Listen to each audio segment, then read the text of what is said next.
call him. They are both in the Southampton team to start for the first time for this semi-final, which begins now with Newcastle kicking off, and they play from right to left as we look from our position here up near the back of the Itchen stand at St Mary's. Immediately the ball is fired forward, cleared away by Southampton. There is a dive forward from Lianco, who was claiming he was shoved. Referee Atwell has ignored that. Bruno Guimaraes drives the ball from the centre circle out towards the right hand side to the Newcastle top scorer, the Paraguayan Almiron, who allows it to run out of play via that deflection for a throw into Newcastle halfway inside their own half. So yes, Alcaraz and Orsic both start for Southampton. Mara is back up front, so the Saints top scorer Shea Adams is on the bench for this one. So Mara, who scored the opening goal against Manchester City, the only goal that he scored for Southampton so far, he's up front. And Gineppo also comes in. Remember, he scored the second goal against Manchester City in the quarter-finals. So Southampton with Bazunu in goal, Lianco, Caleta-Car, Salisu and Walker-Peters at the back, Diallo, Alcaraz and Ward-Prowse in the middle, Gineppo and Orsic in the wide positions, and Mara up front. And it is a free kick for Southampton that's fired away downfield, and the ball bounces out of play. Just having a look at the way that they've set up, Glenn, and I notice Walker-Peters actually on the right-hand side, Lianco and Caleta-Car as the central defenders, and that must be Gineppo. No, Gineppo's on the right side. You never quite know with Nathan Jones. He's one of those breed of managers who Salisu. Yeah, Salisu on the left-hand side. And now here come Newcastle breaking forward on the right-hand side. The ball is played to the left-hand side. Willock arriving on his left foot, but at pace, and he hit it high over the top of the bar, and that was real danger signs for Southampton there when Newcastle were allowed to break downfield and Southampton chasing vainly. Yes, they broke really quick, didn't they, Newcastle? Almirian found himself down the right-hand channel. As he cuts inside, it all opens up. A run from, I think, Guimaraes. He takes the defenders with him. It falls to Willock on his left foot about 20 yards from goal. The ball's bobbling a little bit, goes well into the stand, but a first sighter for Newcastle. Yep, so the Southampton, the back four, Walker-Peters on the right, Lianco and Caleta-Car the central defenders, and Salisu on the left-hand side of the defence. Newcastle, it is tried and tested here tonight. An unchanged Newcastle team.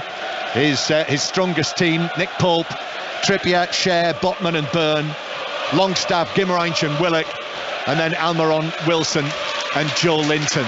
And we talked about it with Rob Green before the start of the match, but just to underline this defensive solidity of this Newcastle team that has conceded 2 goals in their last 10 matches. And here now is Wilson on the edge of the penalty area. Wilson gives it to Joe Linton inside the penalty area, back onto his right foot, very congested, turns onto his left. Southampton players around him. Then the cross is chipped from Byrne to the back post, just headed away by Salisu. Mishit shot comes in, it's cleared to Guimaraes on the edge of the area. Guimaraes now to the right hand side. The cross is right across the 6-yard box. No one could get a touch, and Southampton will clear. And worrying moments in the early stages of the semi-final for the home team, Southampton, Glenn Murray. Yes, very worrying. Newcastle with a number of touches in the opposition box. It finds its way to Sean Longstaff on the far side, and he puts a tantalising cross right about 4 or 5 yards from Bazunu's touch goal line, and it rolls right across. No Newcastle player makes that run to just tap it into the empty net.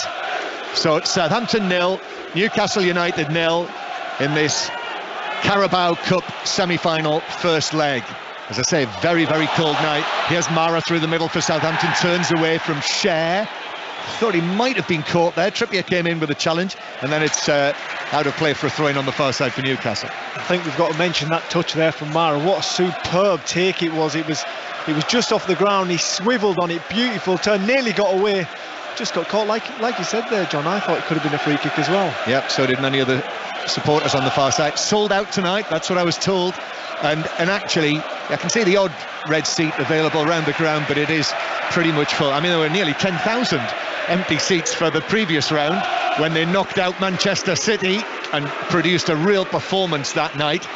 And there's a problem for, is that Shea who is down? Fabian Shea. Yeah, he's holding his knee. There was a throw-in from Trippier, and he was caught, wasn't he, by Mara, who came in, controlled the ball, bounced away from him. Mara came in, and actually he's kicked the back of Mara. Yes, Mara just dangling a leg in like strikers do as the defender's clearing it, and Shah just kicks against him and seems to have come off worse. He's on the floor clutching, I think it's his right knee, and he looks quite uncomfortable, the Newcastle centre-back. Yeah, well, we talked about this settled Newcastle defence, and clearly it will be a setback. 5 minutes played if Cher has a problem. So the medical men are on. Say it's a cold, very cold night. In fact, I might even stick my neck out and say it's the coldest that I've been this season. Well, that's some shout, that, it John. is.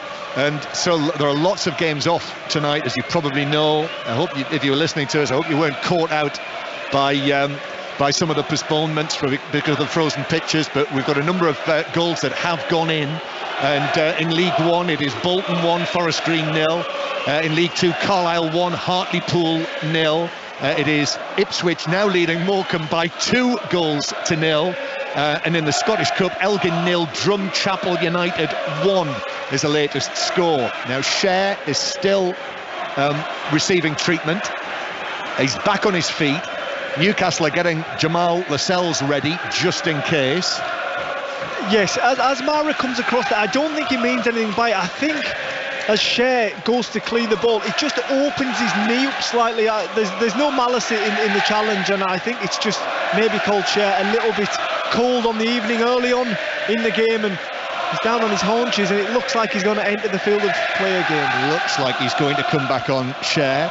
There's a choice of listening tonight, by the way. Carabao Cup here on 5 Live, FA Cup on Sports Extra. There was a 7:45 kick-off in the replay, Accrington against Boreham Wood. Charlie Slater? Still goalless here at the moment. Accrington coming close though with Doug Thorne from a corner kick, a header loop into the far corner, but headed off the line. Accrington with more quality. Boreham Wood though looking awkward, still 0-0.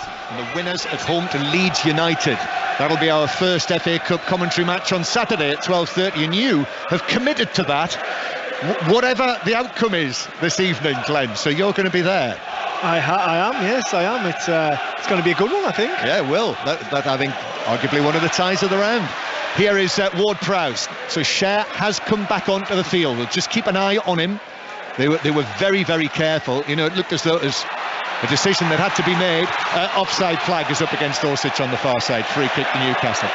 One thing I will say very early in the knock-ins of this game is the pitch looks lively, doesn't it, John? I don't know whether there's a little bit of hardness to it because of the temperature, but it's just the ball's not settling very well, and neither team can get a real rhythm to their passing. I wouldn't be at all surprised, you know, if there was a bit of frost coming down. Well, you've said it's the cold night. You've said it's the coldest night of the year. Well, the coldest night that I've been at a football match this season so far. And remember, I had a month of that in the desert. Here come Southampton through the middle. Diallo gives it to Ward Prowse. Ward Prowse, he's got Gineppo available on the right-hand side. He uses him. Dan Burn in front of him. Cross comes Guimarães as well. Gineppo is able to find the ball in field to Diallo, who will play it out to the left-hand side. Salisu is there. Salisu back into the middle to Orsic. So this is the Croatian World Cup player, Mislav Orsic, who was a big part of what they did, that Croatian squad finishing third. If you remember, he scored a very good goal in the third place playoff. Now starting for Southampton for the first time. Walker-Peters on the right. Ward Prowse wraps his foot around that cross to the back post, looking for Mara. Trippier got there first for Newcastle. It's near the corner of the box. Almiron's done well there, has shielded it. Ball played forward from Longstaff, couldn't find Willock, and Walker-Peters has come across, and Southampton have got it back inside their own half. So Southampton 0, Newcastle United 0. The first of 2 nights of Carabao Cup semi-final commentary here on 5 Live. Tomorrow night, if you're listening at this time, you'll be listening to Ian Dennis and Clinton Morrison, who will be at the City Ground, Nottingham, for Nottingham Forest against Manchester United. I wonder what the chances are of it being a Southampton-Nottingham Forest League Cup final. Certainly the expectation seems to be it'll be the 2 Uniteds in the final, but things very often don't work out as you think. Yes, you're right about that, John, but quite a fragile start by Southampton, but they're starting to settle into the game a little bit now, aren't they? Yeah, they are, and Guimarães, Joe Linton keeps the ball in just down in front of us, in front of Nathan Jones, the Southampton manager. It's his 10th match tonight in all competitions, Nathan Jones, and it's a semi-final as the ball is fired forward, but it bounces away off Almiron, and now Southampton break forward. Ward Prowse looks to the pass to the left-hand side, finds Orsic approaching the penalty area, but Longstaff has dispossessed him, just came across in front of him and swept the ball off his toe and returned it to Nick Pope. Nick Pope, the Newcastle goalkeeper, who has kept 9 consecutive clean sheets in his last 9 appearances. The last goal that he conceded was here in November, when Newcastle were last year, less than 3 months ago. Newcastle won handsomely, if you remember, shortly before the World Cup, won 4-1, but Romain Perrault scored near the end of that match. That was the last one in a competitive setting that Nick Pope conceded. It is a remarkable club record run for a Newcastle United goalkeeper that he is on. I wonder if he, as he was approaching the game tonight, if he actually thought about that. The last goal I let in was here. Well, he'll need a good memory as the ball is played out by Pope. He'll remember it. Share through the middle.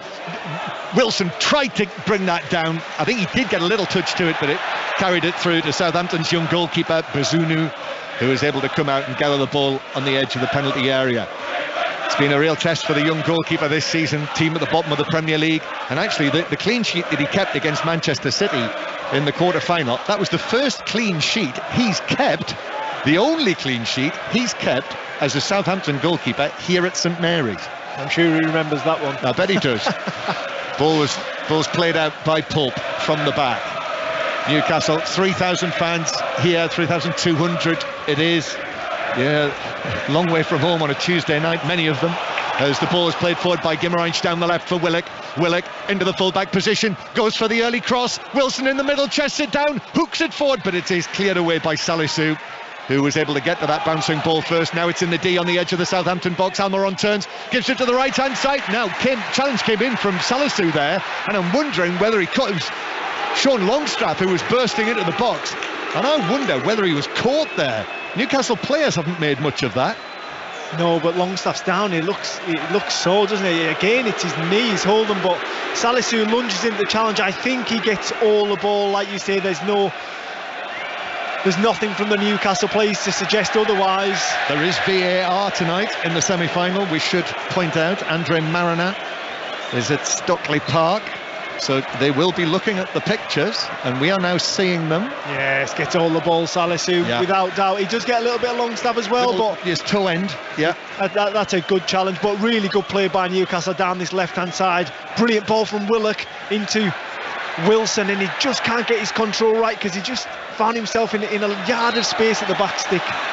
We've got another coming together, centre field, Chalata Sarr for Southampton, and Callum Wilson 10 yards inside the Southampton half. That is given as a foul to Newcastle. In League One, Wycombe have taken the lead against Oxford United. Wycombe 1, Oxford 0. And in the Scottish Cup, an equaliser for Elgin. Elgin 1, Drumchapel United 1. The latest there after the dramatic events in the Scottish Cup last night. I was listening to the Derval chairman this morning on the radio, who was very entertaining after their extraordinary cup upset against Aberdeen.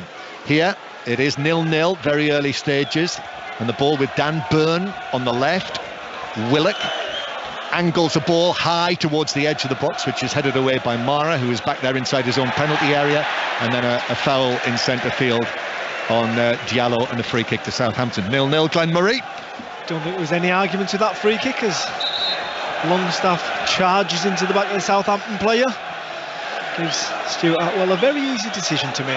Yeah, and it has filled up now, hasn't it, St Mary's? It will be round about 32,000 for the first leg of this semi-final. We'll be at St James's Park this time next week for the second leg as well.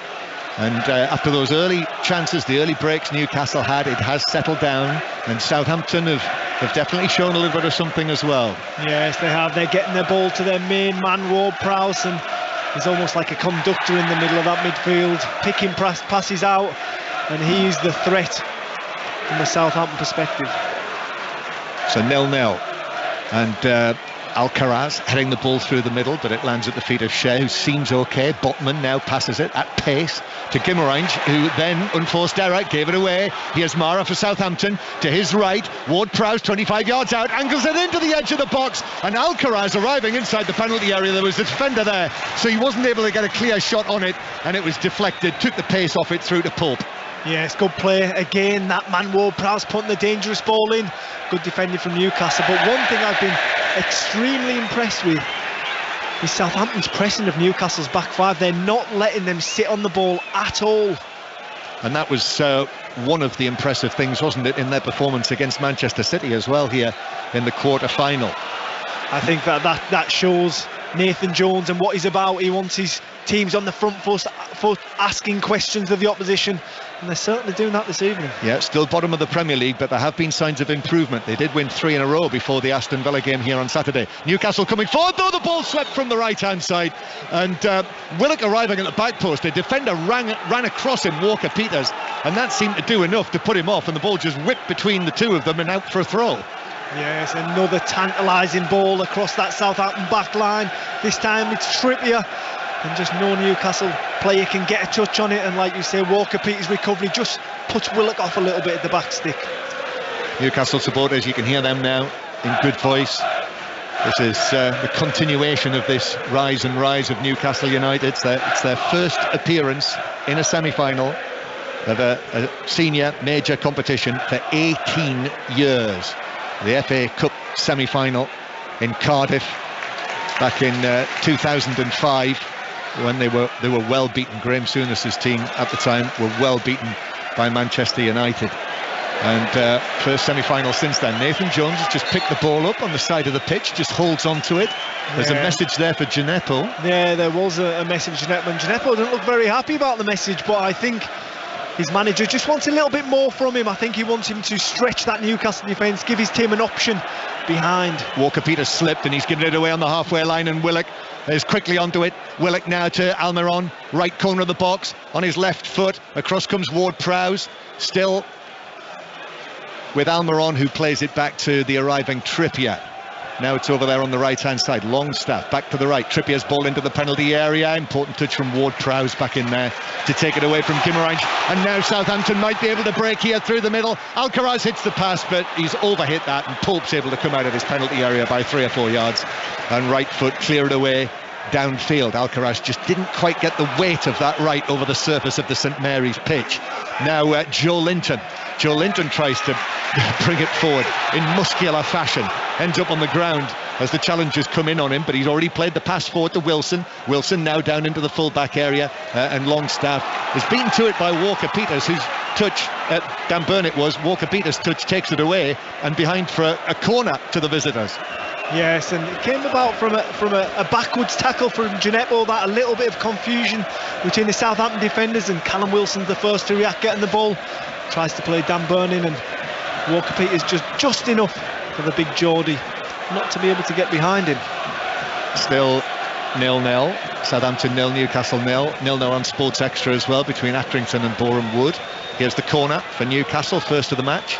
Taken in short to Almiron, and then Trippier swings it in. Dangerous cross in swinger, but Bazunu was able to come 5 yards off his line, get a good punch on it. Now Share with a cross from the right-hand side for Newcastle. That's headed down and away by Salisu for Southampton, and Newcastle will go all the way back to goalkeeper Pope. So 0-0. We can clearly see the breath of the players on this cold air. We're not far away from the river, are we, here?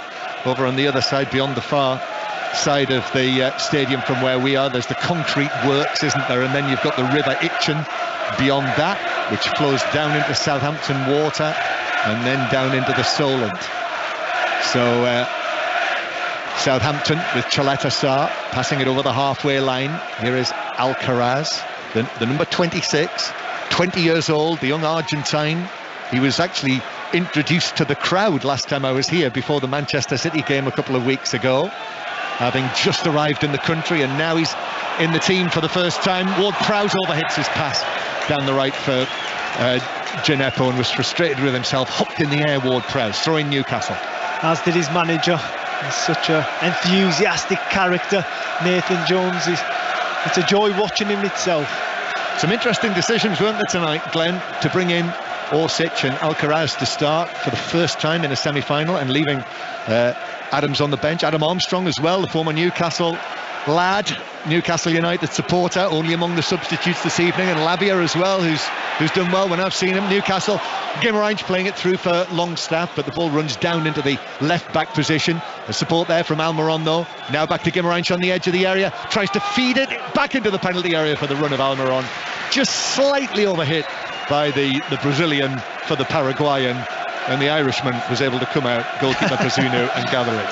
Yeah, every time Almirion's gotten the ball, he looks a real threat for Newcastle, coming in off that right-hand side on that tasty left foot of his, and he's linking up really well. He's just having a little complaint to Bruno. He wanted the ball back at his feet, I think. Yes. Do you think Bazunu must have Almiron maybe has just made contact with Bazunu as he came out there? Maybe a bit of blood dripping from the Irishman's nose there in the goal. Yeah, so we've got a little stoppage again while Bazunu is looked at, and they clear that up. Might actually have been his own man who... Salisu was in there as Chaleta Sarr was in there, and in fact I think he's bumped his nose into the shin of Almiron. Yes, I think it was more Bazunu's momentum that took him into Almiron. It was nothing from the Paraguayan. He was chasing a little bit of a dead ball and he'd give up on it. Bazunu comes sliding out, collects the ball, takes out Almiron and just gets a tasty little bloodied nose for that. Yep, so they'll have to sort that out. Southampton 0, Newcastle United 0. Newcastle fans in great voice.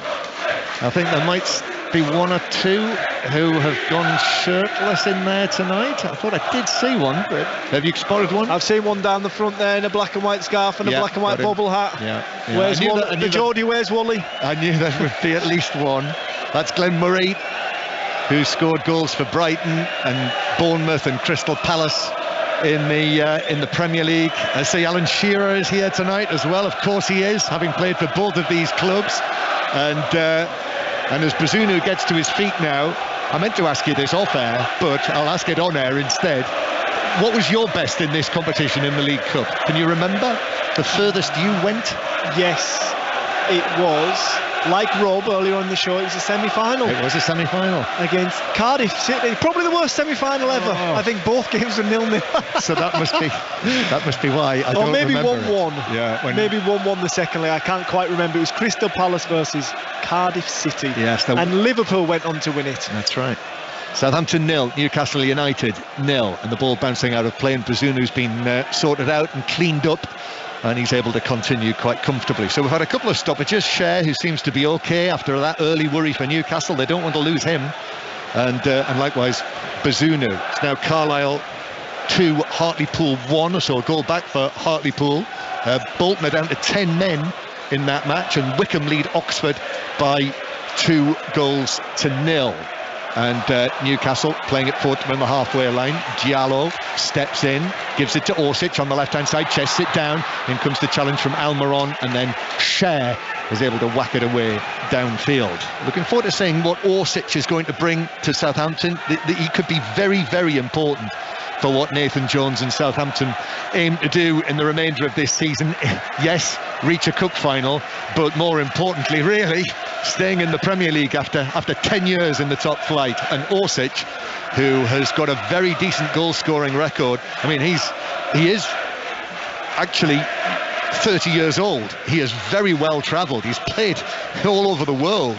But Dinamo Zagreb has an excellent goal-scoring record, and if you remember, has scored, well, plenty of goals against English clubs in the European competitions, including a hat-trick against Tottenham, famously. Here's Byrne on the left-hand side. Byrne in field to Willock, and Willock looking for Bruno Guimaraes behind him. Newcastle dominating the possession, but Southampton are certainly very much in this as the ball is played forward. Almiron will play it back to the halfway line to Botman, and then Dan Byrne drops back, and Byrne is challenged by Gineppo, but he's able to regain his feet and keep the ball and play the ball to the right-hand side. You will, of course, have been a teammate of Dan Byrne's. Yes, I was. Good guy. He's done well, hasn't he? Very, very well. Yes, he's done exceptional, and I think the fans have really taken to him up there, being a fellow Geordie himself. Yes, as Willock comes forward, it's headed away, a diving header away by Leon Coe, who's diving back into his 6-yard box to get that away. He had to get that right, but he did. It bounces back down into the right back area, where Gineppo is hoping that it's going to bounce behind for a goal kick, and he is a little fortunate there. He took a bit of a chance. It bounced twice. He dummied to clear it twice. Willock was all over him, but with some relief, I think the ball did bounce over the dead ball line. Yes, he was waiting for the ball to bounce out. He gave a couple of swivels of the hip to let it go, and it just didn't seem to be going anywhere, and almost the Newcastle player got up and retrieved the ball, but as he walks away, the Gineppo couple of his teammates, substitutes, giving him a pat on the back. Elyounoussi and Bednarek. Yeah, Bednarek is on the bench, having returned from Aston Villa. That'll be interesting if he comes on to see what sort of reception Bednarek gets, because when he went to Aston Villa, it wasn't particularly on the best of terms. I think he probably thought his days at Southampton were over, and now here he is back again. And I think there was a comment, wasn't there, about looking forward to going to a bigger club. But he played only 4 times for Aston Villa, and now he's back here. Well, sometimes the grass isn't always greener, as he's found out, and he'll be back here, and he'll be after proving these fans and getting their trust back, I imagine. A drop ball is given by the referee, which didn't go down terribly well for the home supporters. It's found its way back to Pope. Ipswich now leading Morecambe by 3-0. Excellent first half for Ipswich. Botman with the ball on the edge of his own box, turns and clears away under pressure from Mara to Willock.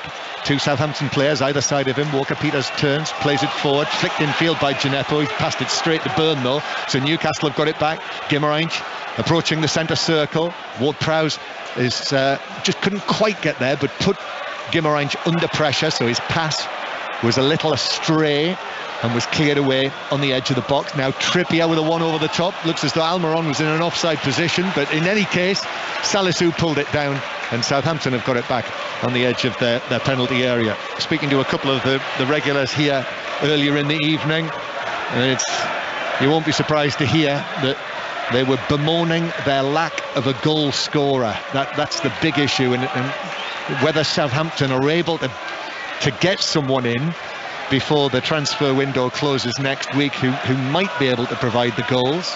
Were you surprised that Adams was on the bench tonight or not? Yes, I was. I think he's a very good forward. I think we can expect a little bit more from him. He's got a good goal return so far this season, but going into a game like this, I thought they would have their top scorer on the field rather than on the bench, but he does give them a lot of firepower from the bench later on in this fixture if needed. Yeah, not scored in his last 7 appearances, but has got 4 in this competition in the Carabao Cup this season. Adams. Now Botman against Gineppo. They were wrestling together, the two of them, and actually carried that on into the penalty area.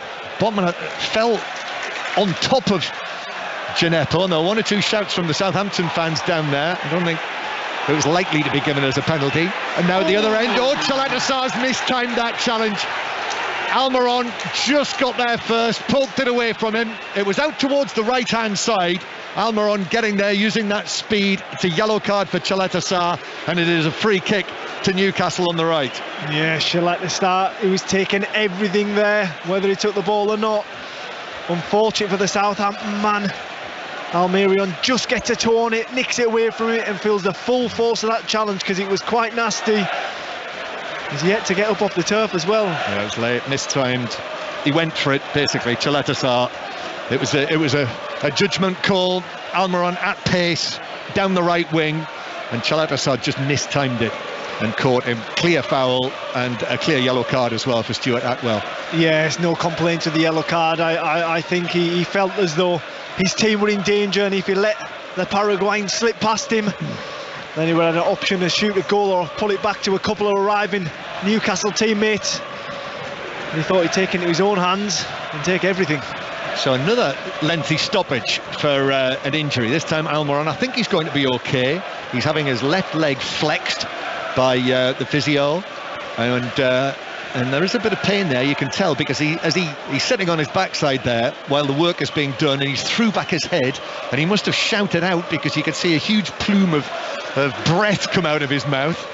And now he gets to his feet and hobbles away. He's going to be okay. Southampton 0, Newcastle 0. Almost half an hour played, and this free kick. Southampton, who have been susceptible, haven't they, this season?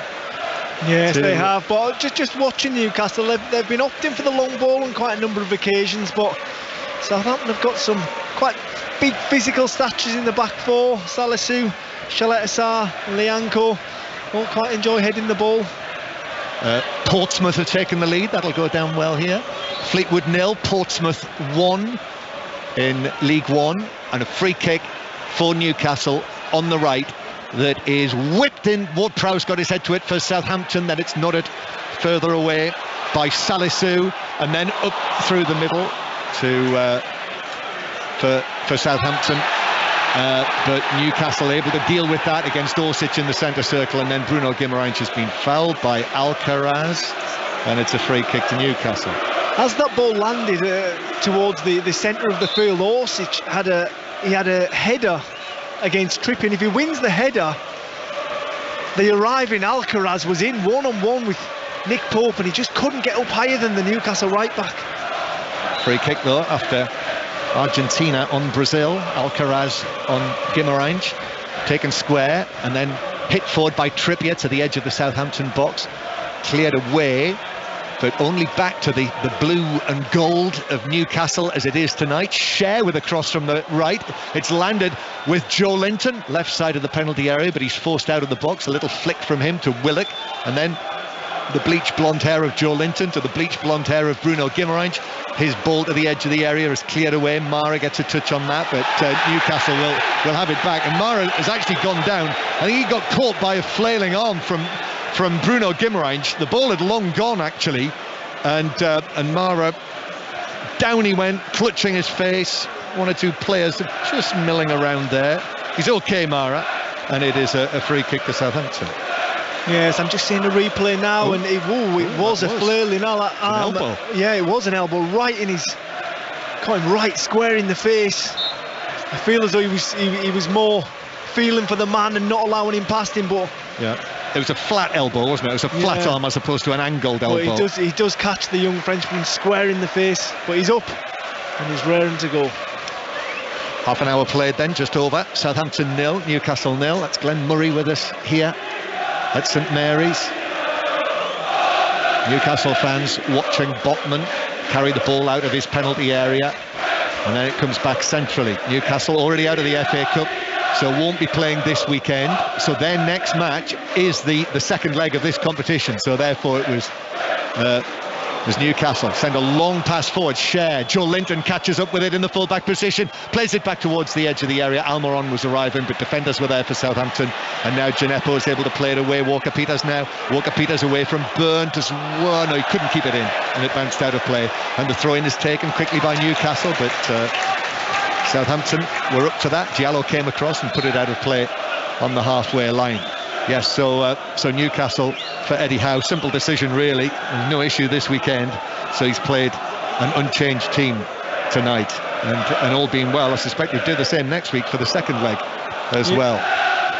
I imagine the only change that might be in his mind is to bring Isaac on. £64 million signing, scored the last goal for Newcastle. Southampton coming forward in the central third of the field. Isaac among the substitutes for Newcastle tonight. Here's Gineppo, does well, gets away from Byrne down the left, but Willock was able to come across, and in the end the ball's out of play from Byrne for a throw to Southampton near the edge of the penalty area. And that epitomises everything Newcastle are at the moment. Gineppo gets the drop on Dan Byrne, but his left midfielder's back covering him, Willock, and he gets back in as we see Lianco ready to throw this ball into the box. So we'll go to Accrington for another update shortly, but Southampton have got a throw, as I say, level with the edge of the penalty area. Lianco's getting himself ready. He's got a towel from the ball boy, so he's given it a wipe, and here is the throw from Lianco towards the edge of the box, headed away for Newcastle, bounces down for Almiron. Almiron's running away from Ward-Prowse, who's chasing them. They're almost shoulder to shoulder. Almiron forced to move out towards the right hand side, so he plays it back to Trippier, then Almiron, now Longstaff, back to Almiron again. Almiron right next to the white line on the far side, on the Newcastle right. Trippier with the overlapping run. Here's the cross from Trippier to the back post. Willock got right underneath it, and the ball is ballooned away halfway up the Chapel stand to our left. Willock stares to the heavens because he knows that's another opportunity, his second of the evening. And Joe Linton does really well here, because as he sees the ball coming over, he just eases Lianco underneath it, knowing that his teammate's over on the back stick. It falls to Willock, and it's further away than the first. Yep, he's had two chances and he's absolutely hit them high over the top of the crossbar, so it is a goal kick. So 0-0 in the Carabao Cup. What's happening in the FA Cup? Charlie Slater. Half-time here, Accrington 0, Boreham Wood 0. Not a classic to say the very least. A game of long balls, long throws. The towel the players are using to dry the ball is getting more use than most of the boots. 1.5 chance apiece in the first 45. Second half has to be better, we hope. 0-0. Yeah, so I feel a little bit for Tom Gale and Michael Brown over on Sports Extra, if that's the case. But you can listen to that over there on Sports Extra. And here's Mara on the left-hand side. Trippier puts in the challenge, bounces back to Mara. Mara looks for the shot. I think it was deflected. Yes, it was. Right across the penalty area. And wider of goal, wider of the far post. But it is a corner for Southampton, Glenn. Yes, Mara, good play there. He gets up early for the header, chases his own flick on, manages to win the ball, comes inside, he fronts Trippier up. The only thing he wants to do is get a shot off, cuts inside Longstaff as well and hits it. Flicks off Longstaff for a corner, but positive from the young Frenchman. Southampton's first corner. Gineppo's going to take this from the right. This is in front of all of those Newcastle flags beyond the advertising hoardings. Gineppo was going to take that, but Ward-Prowse, and there is a change of mind.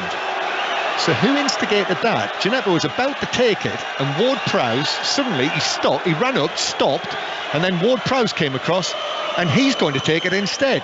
And here's the corner from Ward-Prowse, which is headed away on the edge of the 6-yard box by Byrne. And Southampton take up possession again in the centre circle. And Walker-Peters, the groans from the home supporters. Walker-Peters could have gone forward, but he turned and he went back to Bazunu. Lianco to Alcaraz. Little pass forward, straight at Joe Linton. Now Bruno Guimaraes is being bothered by Alcaraz, who was fouling him from behind, and it's a yellow card for Alcaraz, not his first on Bruno Guimaraes. And I think Alcaraz is lucky, Bruno's lucky that Alcaraz kept running there, because he turned to have a real go at him and the Argentinian had his back to him and he couldn't react.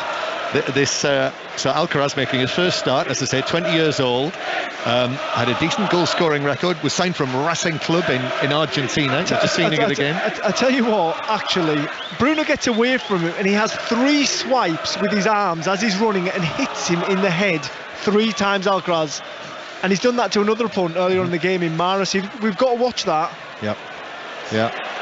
So, but it is Alcaraz who's been yellow carded.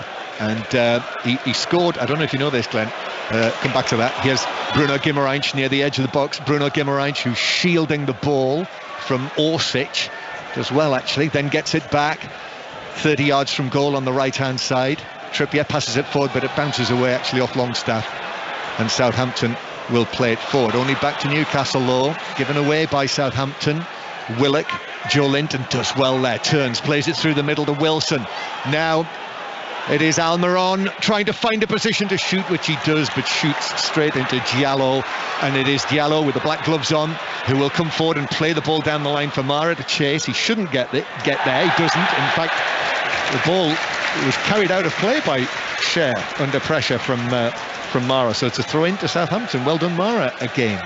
Yes, Mara's proven to be that outlet that Southampton needs sometimes. He's a willing runner, and every time he gets the ball, he's always trying to be positive. That's exactly what Southampton need tonight. And Ipswich have got a 4th goal in the first half, right at the end of the first half. Ipswich 4, Morecambe 0. It's a really good contest at the top end of League One, I must say, as Southampton's long pass downfield bounces out of play for a throw into Newcastle. I was going to say about Alcaraz, Glenn, he scored the winning goal in the Argentine Cup final last season against Boca Juniors, as Newcastle break away with Willock down the left-hand side. Willock getting away from Lianco, beats Lianco in the box, shoots, Bazuna makes the save, Wilson with a shot, then it's driven in by Joe Linton, and the referee says no, the goal will not stand.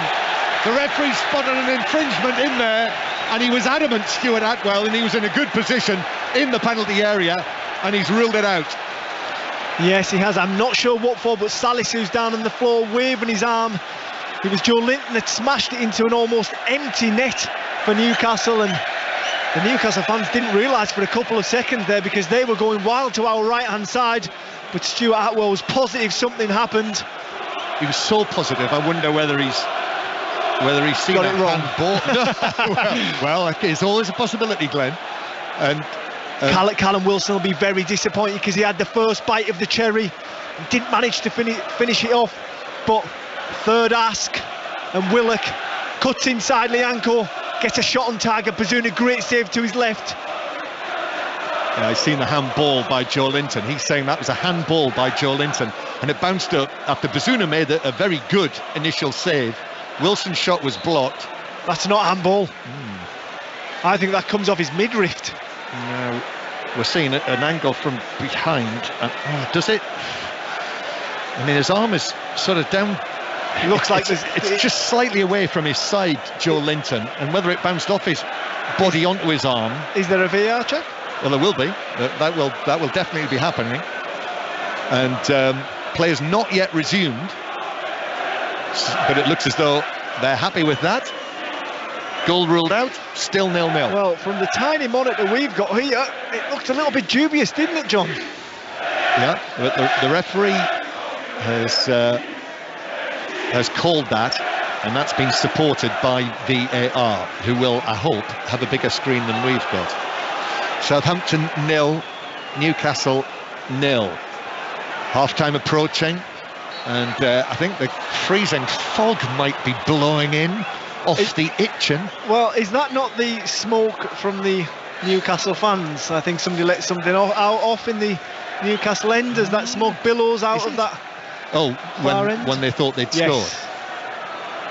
Well, it could easily be freezing fog, but the balls. I thought you were made of harder stuff, John, to be honest. Well, I did laugh when I heard the Boreham Wood manager, when he was on 5 Live Sport a little bit earlier, talking about how cold it is in the north as we sit here freezing near the south coast. It's not very that way around. Yeah, ball played back for Newcastle. Trippier came across, he's given it away, and Diallo will take it on through the middle. He's got Gineppo available. In fact, he turns the full 360 degrees, and then a shot from distance. Oh, Alcaraz hits the shot, and Nick Pope makes a very awkward save. I think it bounced in front of him, and he didn't get any sort of contact on it, but it was enough to send the ball spinning up and away and wide and behind for a corner. Yes, it was ugly, but it was important, because Alcaraz gets out his feet, he drills it, he dips and moves just before it hits Pope. Pope dives down to his left-hand side and has to push his hands to the right and sweep the ball away from goal. The closest Southampton have come so far, and the loudest St Mary's been. Corner then, Ward-Prowse into the near post, headed away by Joe Linton on the edge of the 6-yard box, and Diallo plays it square, and it's curled back in by Orsic, but Nick Pope will come forward and gather that quite comfortably. It would have been a thing, wouldn't it, if Nick Pope had let that in for his first goal that he conceded in 10 appearances, but he got enough. That's the way it goes, isn't it, when you are in form. You know, if Hugo Lloris, if that had been Lloris, that would probably have ended up in the back of the net. Oh, that's a bit harsh, isn't it, John? I'm talking in terms of how it goes when, you know, if it can go wrong, sometimes it will go wrong, but Nick Pope's in the other sort of form. Newcastle with it on the right-hand side as they come forward, still 0-0 in this first leg of this semi-final. And Almiron to Trippier, who finds the ball into Longstaff in the box. He pulls that back to Byrne, 25 yards out. Byrne's pass is behind Willock though, and Willock can't keep it in. That was rather late. That was very good and then very bad by Newcastle. Yes, Dan Byrne with a bit of a sloppy pass out to the left-hand side, but Willock, his teammate, didn't really seem to bust the gut to get there, did he? You're right, you know, that was smoke, I think, isn't it? Because you can smell it now. You can smell the whiff of the pyros. Just watching that replay again of when the Joe Linton goal was ruled out for handball. It's a terrible angle they're giving us. It is, and also we're seeing another angle now, and a yellow card for Walker Peters for delaying the taking of a throw. So that's for time wasting. And you know, the other question there is, how close to the t-shirt line is it that the ball strikes the arm of Joe Linton, if indeed it does? I think it might be just below. So it's certainly a point of discussion. Goal was ruled out, still 0-0. Pope has come out of his penalty area and heads the ball and collides with Gineppo. Pope got there first to head it away, but then landed on the Southampton man. who was underneath the Newcastle goalkeeper as he came down, and will have felt that. Yes, Nick Pope is a big guy, and he comes out, he ambles out of his goal, and I think he expects the ball to arrive into his 18-yard box. He doesn't, so he has to be clever, and he steps out and he heads it. But boy, does he take Gineppo out as he does the oncoming Gineppo. Yeah, and if he doesn't get the ball there, then he's in trouble, Pope. But he did. But he caught him. I mean, he's towering over him. He didn't land on him, but he caught him with the sort of bottom half of his body as he jumped forward, and he will have felt that. 4 minutes of added time. Surprised there's not more, in all honesty. And now clearly they have to be careful with Gineppo here, who took a real clattering from Nick Pope, who is a big man, as Glenn Murray said. And this might take a little while, and actually worryingly, he's lying on his back, and the two medical men have set themselves in the position where, you know, it's not a good look when one of them is right over the top of him as the player lies on the ground, and the other one is lying away on the opposite direction with his head over him, and clearly there is a concussion concern here. I think they're just bracing his neck, making sure everything's all right. But yeah. And he's sitting up now, so that's good. Just as the two players collide, he just hesitates a bit, and that gives Pope even more momentum. And he really does clatter into the Malian, who definitely felt the full force of Nick Pope there. Yeah, I'm not surprised seeing Nick Pope come out all in orange, bearing over the top of him. You would have thought you could see him coming out in that kit, wouldn't you? Couldn't miss him. And he is on his feet now, which is good. So well into added time. Southampton 0, Newcastle 0. Not been many chances actually in the first half. The two chances really for Newcastle, the big chances for Willock, both hit high over the bar. Newcastle, as we've been discussing, did have the ball in the net, and that's certainly a point of discussion, whether it should have been ruled out or not. I have to say I'm of the opinion that that's probably the right decision. You think opposite? You think otherwise? Joe Linton handball? The jury's out for me. Yeah. I think Stuart Atwell, the way he made the decision, he seemed pretty sure about it. There was no messing around. But the replays I've seen so far are inconclusive, John. So therefore, I think you've got to stick with the referee's decision. Well, I'd like to think that the guys in the VAR headquarters would have better angles than what we've got on a much bigger screen. Yeah. And at the other end, for Southampton, the shot from Alcaraz that was bundled away wide. Well, Gineppo has been led off the field, and I think that's it. He's not going to. Yeah, they've decided they're not going to take a risk, which, of course, if there's any doubt, that's the right decision. And who's coming on, John? Who is coming on? The Newcastle United fan. It is Adam Armstrong who's coming on. So there's a story there then, Glenn, waiting to be written. We've teed you up, Adam. Yes, we have. Adam Armstrong, who I'm surprised he's not ready to go. You would have thought on an opportunity to, well, he is now. Number 9, he's ready to go. I must say, in the 47th minute as a substitute, I wouldn't be ready to go either, John. Well, this is so that is it for Gineppo, who's been led away down the tunnel. So we'll hope for the best for him. And yeah, so there's the applause for Gineppo. So on comes Adam Armstrong, former Newcastle youngster, Newcastle fan, played for the club when he was a much younger man. 21 appearances actually he made for Newcastle in the senior competitions. Went on quite a number of loans, did well at Blackburn, ended up moving to Blackburn, and now here he is playing against Newcastle in a cup semi-final as the substitute, first change of the night. And it is Southampton in added time at the end of this first half, still 0-0. First half, a few chances as it comes back to Lianco. Now Walker-Peters gets away from Guimarães. Walker-Peters still going. Joe Linton leans into him, so he has to check back, give the ball to the right-hand side where it is swung in by Diallo, cleared away on the edge of the box. Optimistic by Alcaraz, thinking he might win a free kick there.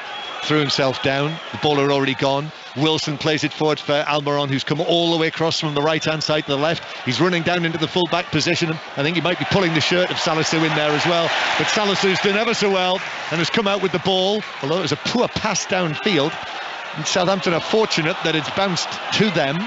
And now Adam Armstrong loses out to Bruno Guimaraes. And Newcastle actually go backwards into their own half. And Botman will play it forward to Byrne, who flicks it down the line to Willock, and then in comes Diallo to block it out of play on the halfway line. I think that'll be just about it at the end of the first half. And that battle in the middle of the field between Alcaraz and Guimaraes, they're just nibbling at each other, the Argentinian, the Brazilian.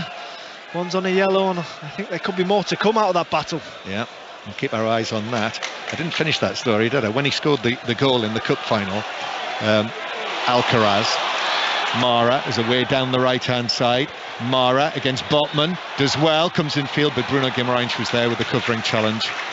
Well defended, actually. Mara, he's looked bright in the first half. Yes, he has indeed. He's been exciting, I think. He's about the only Southampton player that really does get you off your seat when he gets the ball. His first thought is, can I get a shot? Can I run at my man? And he was getting the better of Sven Botman there before he got help from his midfielder. Armstrong, incidentally, Adam Armstrong's playing on the right-hand side. He played on the left against Manchester City. Obviously can play through the middle as well. And as for Alcaraz, he was one of 10 players shown a red card at the end of the Argentine Cup final because he incited the opposition with his goal celebration at the end of that match. There was a massive brawl and there were 10 red cards shown. Well, he was one of them. After seeing this first 45 minutes, I don't think it'll be shy of a red or two, the boy. Yes, I knew you were going to say that. Mara trying to take it on through the middle. And Newcastle have got it back. One or two suggestions there might have been a handball in the middle of that. Anyway, that's it. That's the half-time whistle from Stuart Atwell. Southampton 0, Newcastle 0, so no goals yet in the semi-final.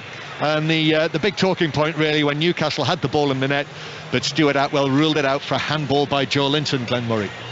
Yes, indeed, yes. It was Willock's had the best 3 chances of the game. 2 were very, very high and wayward. The third one he cuts back onto his right, and that's the big question of Bazunu. And from that, it was Joe Linton who put it away, but he was adjudged to have handballed it first. This game's bubbling along quite nicely. So there we are in the coldness of St Mary's. Southampton 0, Newcastle 0 at the end of the first half. Kelly. John Murray, Glenn Murray, thank you very much for now. We'll be back to them for the second half. Go and get yourself a cup of tea, get yourself nice and warm. Rob Green is also with us. Rob, big talking point from that first half was the goal that was disallowed for handball. Having been given on the pitch, was there enough in the footage to show that should have been overturned? Well, there's not enough in the footage at all. And it's baffling to say that I can't work out how it's hit his arm for him to give it initially. So it's not clear and obvious to overturn it, but it's not clear and obvious that it did hit his arm.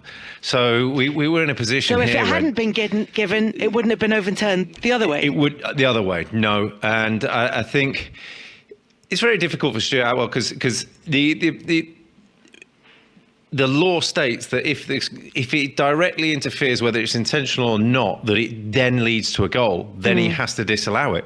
But you don't know that it does. I've watched it 100 times now, and I still cannot say it hits his arm. So for the life of me, I would have seen it as a goal, and there we are. But Newcastle look comfortable. They look strong, don't they? And they've, as the guys were saying, just had a lot more of the ball, a lot more possession, and the clear-cut chances.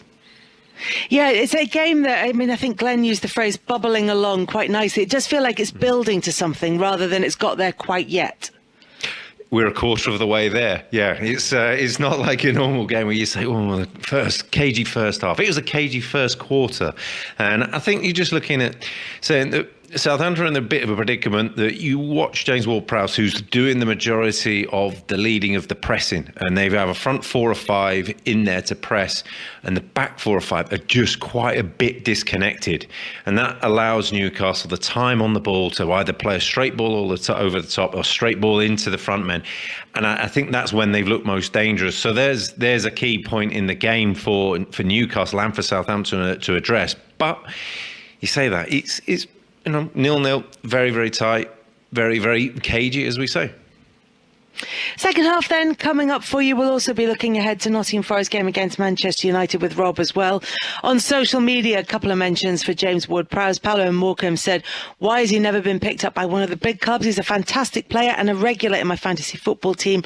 Trevor said, I think James Ward-Prowse is one of those Matt Letitia figures who doesn't think of playing for anyone except the Saints. Awesome, he says, if that's the case. No goals as yet, though, at St Mary's from James Ward-Prowse or from anyone else. We'll look ahead to tomorrow night's EFL Cup semi-final first leg match between Nottingham Forest and Manchester United, and we'll also get an update from this evening's FA Cup third round tie between Accrington and Boreham Wood. That's coming up after the BBC News with Matthew Bone. Listen on BBC Sounds. This is BBC Radio 5 Live. Thanks, Kelly. The Foreign Office has said 2 British men who went missing in Ukraine earlier this month have been killed. Chris Parry and his colleague Andrew Bagshaw died while attempting a humanitarian evacuation from Soledar.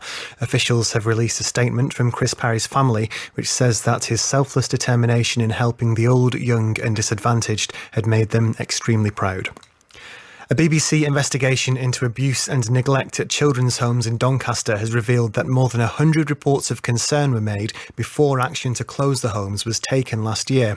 Ofsted inspectors had continued to rate the homes as good despite receiving dozens of warnings. Both Ofsted and the Hesley Group, which ran the homes, have apologised.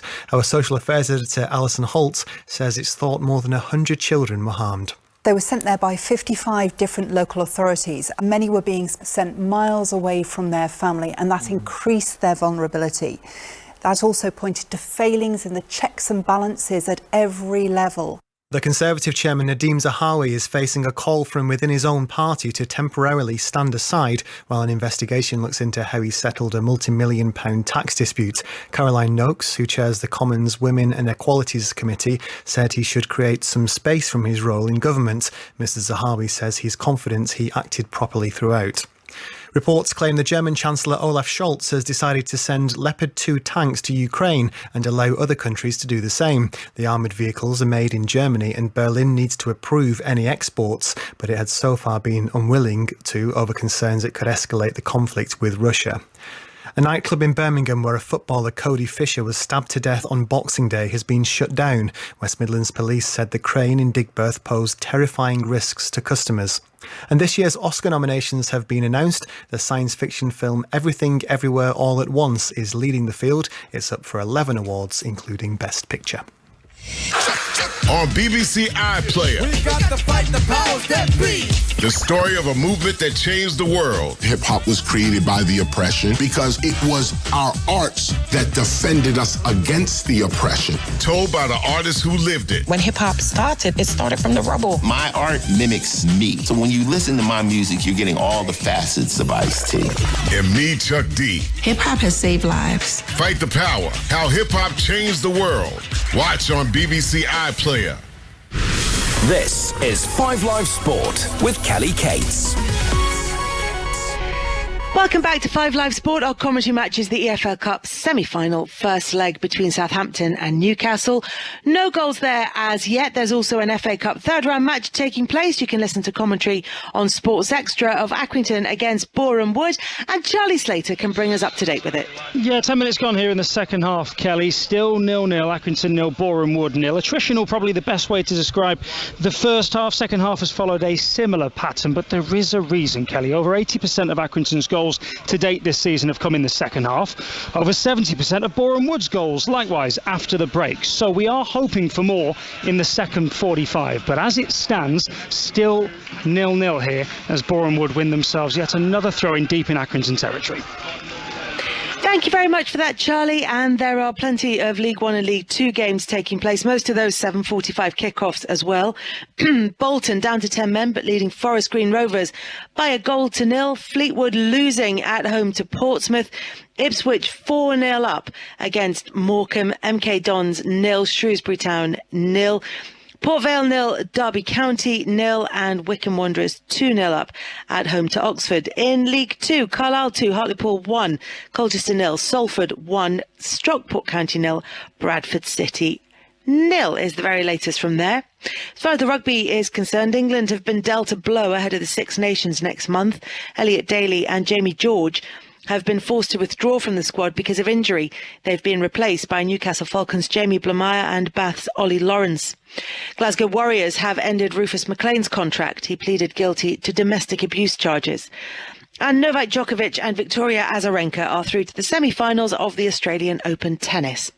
As mentioned earlier, second semi-final of the EFL Cup between Nottingham Forest and Manchester United. First leg takes place at the City Ground on Wednesday. There will, of course, be live commentary of that match on 5 Live from 7 o'clock. Steve Crossman's presenting with Ian Dennis and Clinton Morrison. Rob Green is with us to look ahead to that one now, though. Let's start with Manchester United.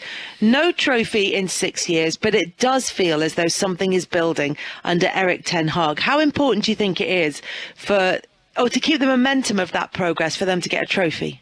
Yeah, huge. And I think you're looking at the way he's gone about it. He's gone through what seemingly a lifetime ago, that tricky period with Ronaldo, and how things have moved on. And he's got people coming in. He's got players, on short-term contracts, on long-term contracts this season that he's looking to do a job. And it's not the finished article by a long way. He knows that, but what a big step it would be to win something right now and just to get that momentum back within the club and to get things moving again. As you said, he knows it's not the finished article yet, but what was interesting after Sunday's defeat at Arsenal, which wasn't a poor performance by Manchester United, Arsenal are just at that level at the moment, but he said, I told the players, if you want to win titles and medals, you have to change the mentality. You're in a top game and you are making such big mistakes. It feels as though the standards that he sets at Manchester United are extremely high. Yeah, and they have to. And it's Manchester United, and this is what they've lacked for a long time: is the standards and the intensity there. He needs that relentless nature of every game, and not just every game. Every moment within every game has to be right. And he's right. Those big games, you can't go around going to the Emirates or the Etihad or wherever it might be and saying, we didn't play that bad, and losing. That's not the standard. And so he's honing in on it. And I think those small details are coming through. And yeah, it's looking at this game, this next game, you're saying, well, yes, Nottingham Forest have been in great form, but you do fancy them to go over the 180 minutes to go through. Glenn Murray is listening to us from St Mary's, where he'll be bringing us the second half of Southampton against Newcastle. Glenn, given everything that Rob said there about the standards at Manchester United, the expectations that Erik ten Hag has, do you expect them to play their strongest possible team against Nottingham Forest? Well, I'm not going to lie, Kelly. I was just grabbing a cup of tea and trying to warm, so I didn't catch all of Rob's answer there. It wasn't that interesting, don't worry, Glenn. No, I do expect him to play his strongest side. This is a massive opportunity for him to get silverware in his first full season at the club, and I think it's so important for him to do that and trying to get that momentum moving forward as the Manchester United manager. He's definitely making strides and making the team better, but silverware will be a massive plus for them. But as you said, Rob, Nottingham Forest in really good form as well, and their boss Steve Cooper has been explaining to his players the importance of the competition. Well, we're really excited about it, that's for sure, and for to put Nottingham Forest on the stage as a semi-final of an important competition, it is right, and it's been a long while, so we're really proud of the fact that we can play on this stage, obviously against a really tough opponent in United.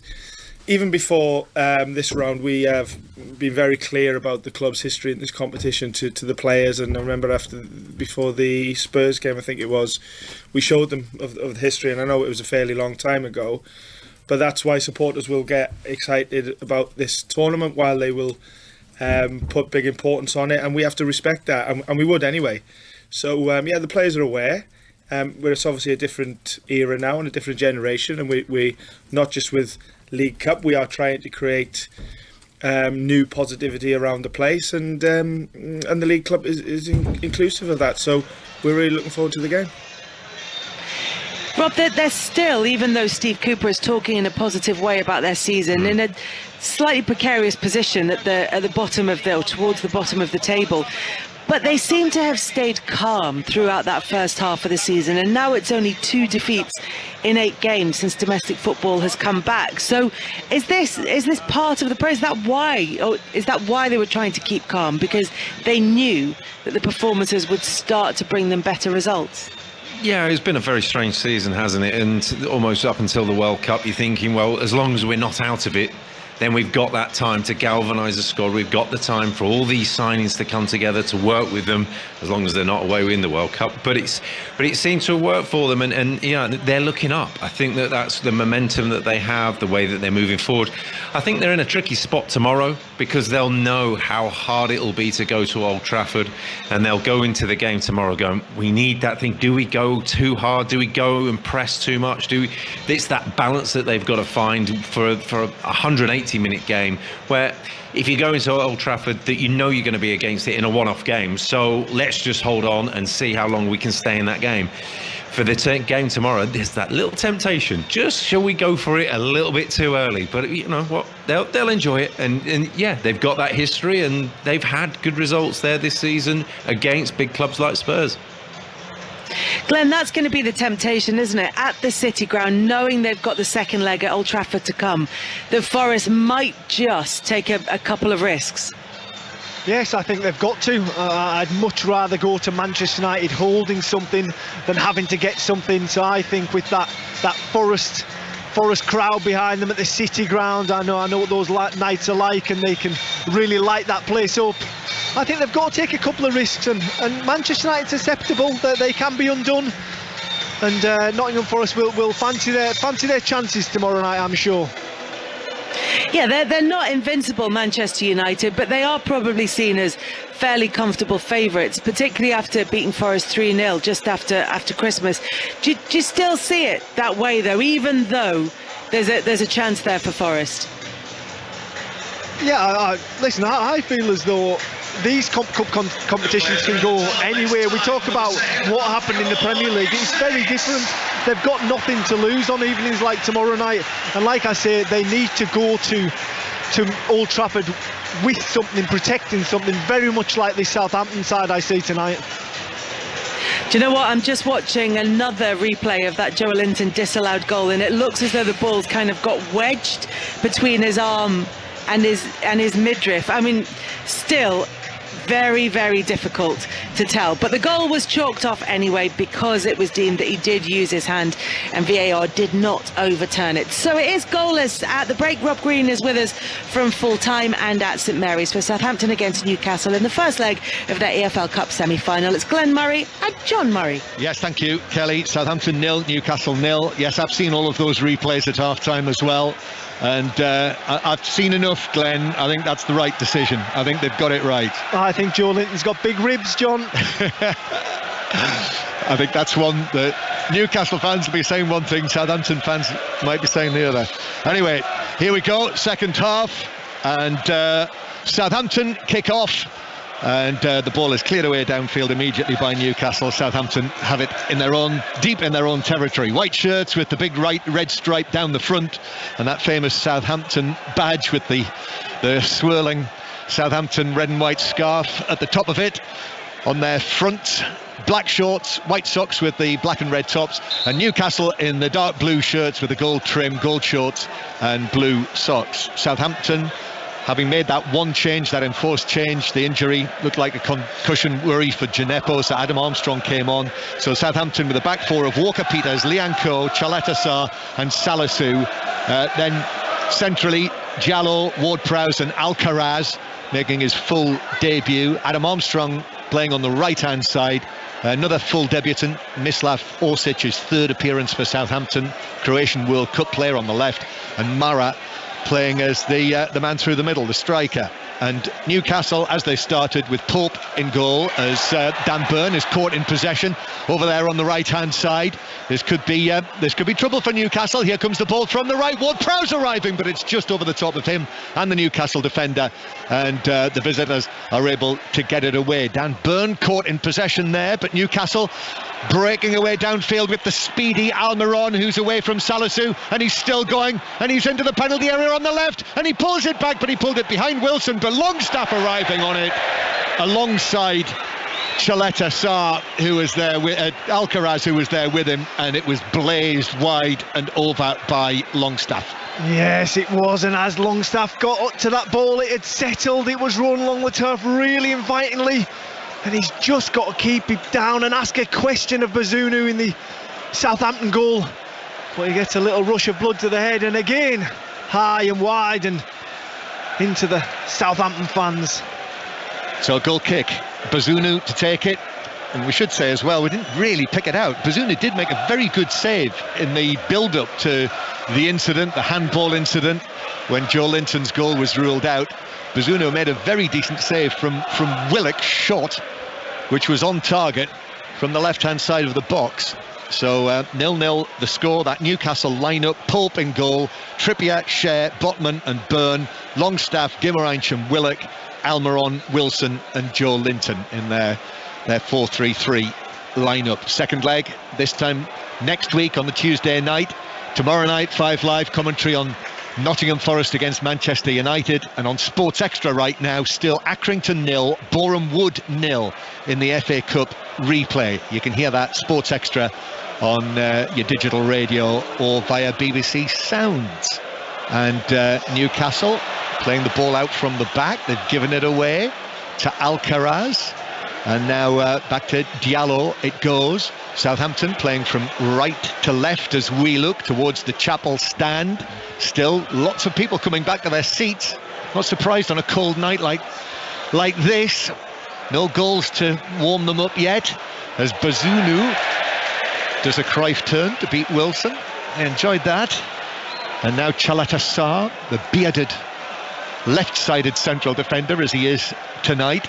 And then Salisu, playing at left back tonight, is able to play the ball back to the edge of the penalty area. The real chill in the air here tonight. Chaleta Sarr, Bazunu passed it behind him, and Chaleta Sarr in the end hits it long and right-footed. Headed forward though by Shea, comes back to the Swiss international, who just hoists it high through the middle.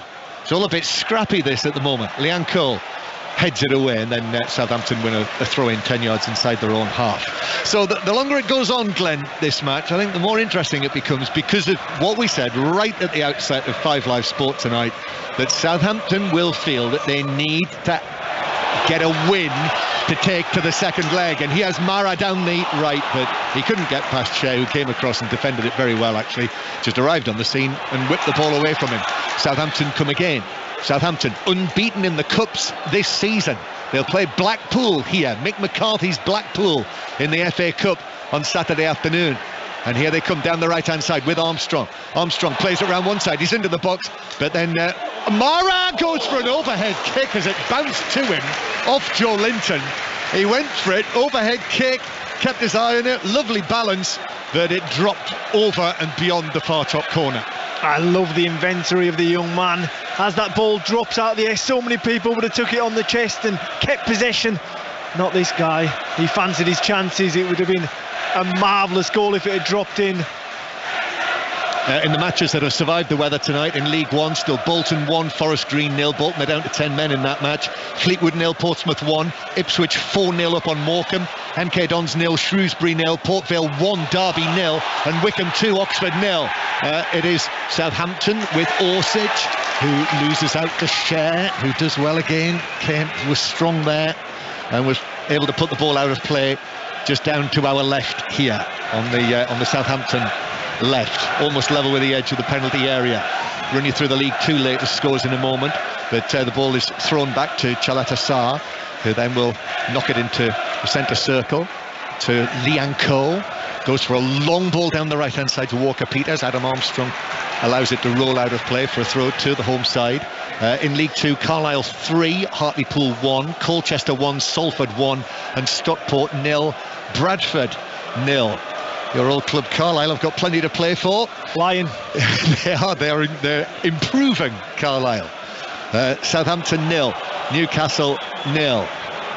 And it's been taken away by Willock for Newcastle, but good work from Diallo. Came across the covering challenge, was able to get there very efficiently. And Southampton now played out from the back. Here's Salisu on the left, goes for the long pass, looking for Orsic, but it's over the top of him. And Newcastle should deal with this, which they do. Trippier cushioned pass forward to Longstaff. Now down the right for Almiron, the pacey Almiron, but actually the ball runs away from both of them. They were shoulder to shoulder with Salisu and Almiron. I just wondered whether he pulled up there actually. It did look like it, but he hasn't grabbed the muscle or anything, but he did pull up quite quickly, and I wonder if he felt something there, the Newcastle man, as he wanders back looking quite dejected and quite tired. I think he's all right, Glenn. Goal kick. It was the manner that he pulled up, wasn't it? Well, I was expecting him to chase that all the way to the dead ball line, and he didn't. Most unlike him, because he absolutely chases everything. As Bruno Guimaraes now will bring it forward. Still 0-0. 5 Live and BBC Sounds on this cold night at St Mary's. And now Almiron, well, he seems all right now, gets the ball back. Almiron pulls it right across. Bounce. Oh, chance Joe Linton in the 6-yard box at the back post. And he got right underneath it. And it lands 3/4 of the way up the Northam stand. Newcastle United will not get an easier chance to go ahead in this tie. What an opportunity for Joe Linton. And he's in such good form, the Brazilian. He gets fired across. And it's a Southampton player gets a touch on it. He takes the sting out of the ball, and it arrives to Joe Linton at the back post. He lets it roll across him onto his left foot and hits it high and over the top of the bar as Bazunu dives underneath it in desperation and hope, expecting to go 1-0 down in this tie. He went for roof of the net. It was closer to roof of the stand. Yes, it was, and I just wonder when we're going to get that breakthrough here. And I think it speaks volumes of the 6 substitutes out there. 5 of them are attackers. Free kick for Newcastle. Wilson is fouled. This is 15 yards inside the Southampton half. Still Accrington 0, Boreham Wood 0. We'll go there to see if it's improved when we get a chance, but Trippier takes this free kick to Almiron. Almiron pulls it all the way to the back post, and it's shot wide. A crowd of players. It was a stretch by Botman at the back post, and there were a couple of defenders there, and in any case it was wide of the post as he looked at it, Botman, from the far side of the penalty area. Another chance disappears for Newcastle. Yes, hits the side net with his weaker foot. Botman couldn't really do too much more with it, but I think it's Nathan Jones that's going to blink first here, as I see a couple of Southampton substitutes getting stripped. And there are Dozy and Che Adams attacking intent. Yeah, so this underlines what we're saying about Southampton feeling, I'm sure, that they must take a lead to St James's Park next week. Southampton 0, Newcastle United 0. Let's see how things are between Accrington and Boreham Wood in the FA Cup replay. Charlie Slater. 74 minutes on the clock. Accrington 0, Boreham Wood 0, but Accrington on top now. A couple of really good chances. Sean Wally headed straight at the keeper unmarked from 7 yards out. Ryan Astley likewise flicked one just wide. They're on the attack now. It's with Ethan Hamilton, gets towards the edge of the penalty area, stabs it in the direction of a teammate, but concedes possession. Still 0-0. And whoever wins that, as the ball is played forward by Alcaraz. Now here's Walker-Peters on the right-hand side, near the corner of the Newcastle box, plays the ball into the shins of the Newcastle defender. Mara's battling for it in the area. Botman's there as well, bounces away. Bruno Guimaraes couldn't keep it in. So it's a corner to Southampton. I'm not sure if Southampton will make these changes now.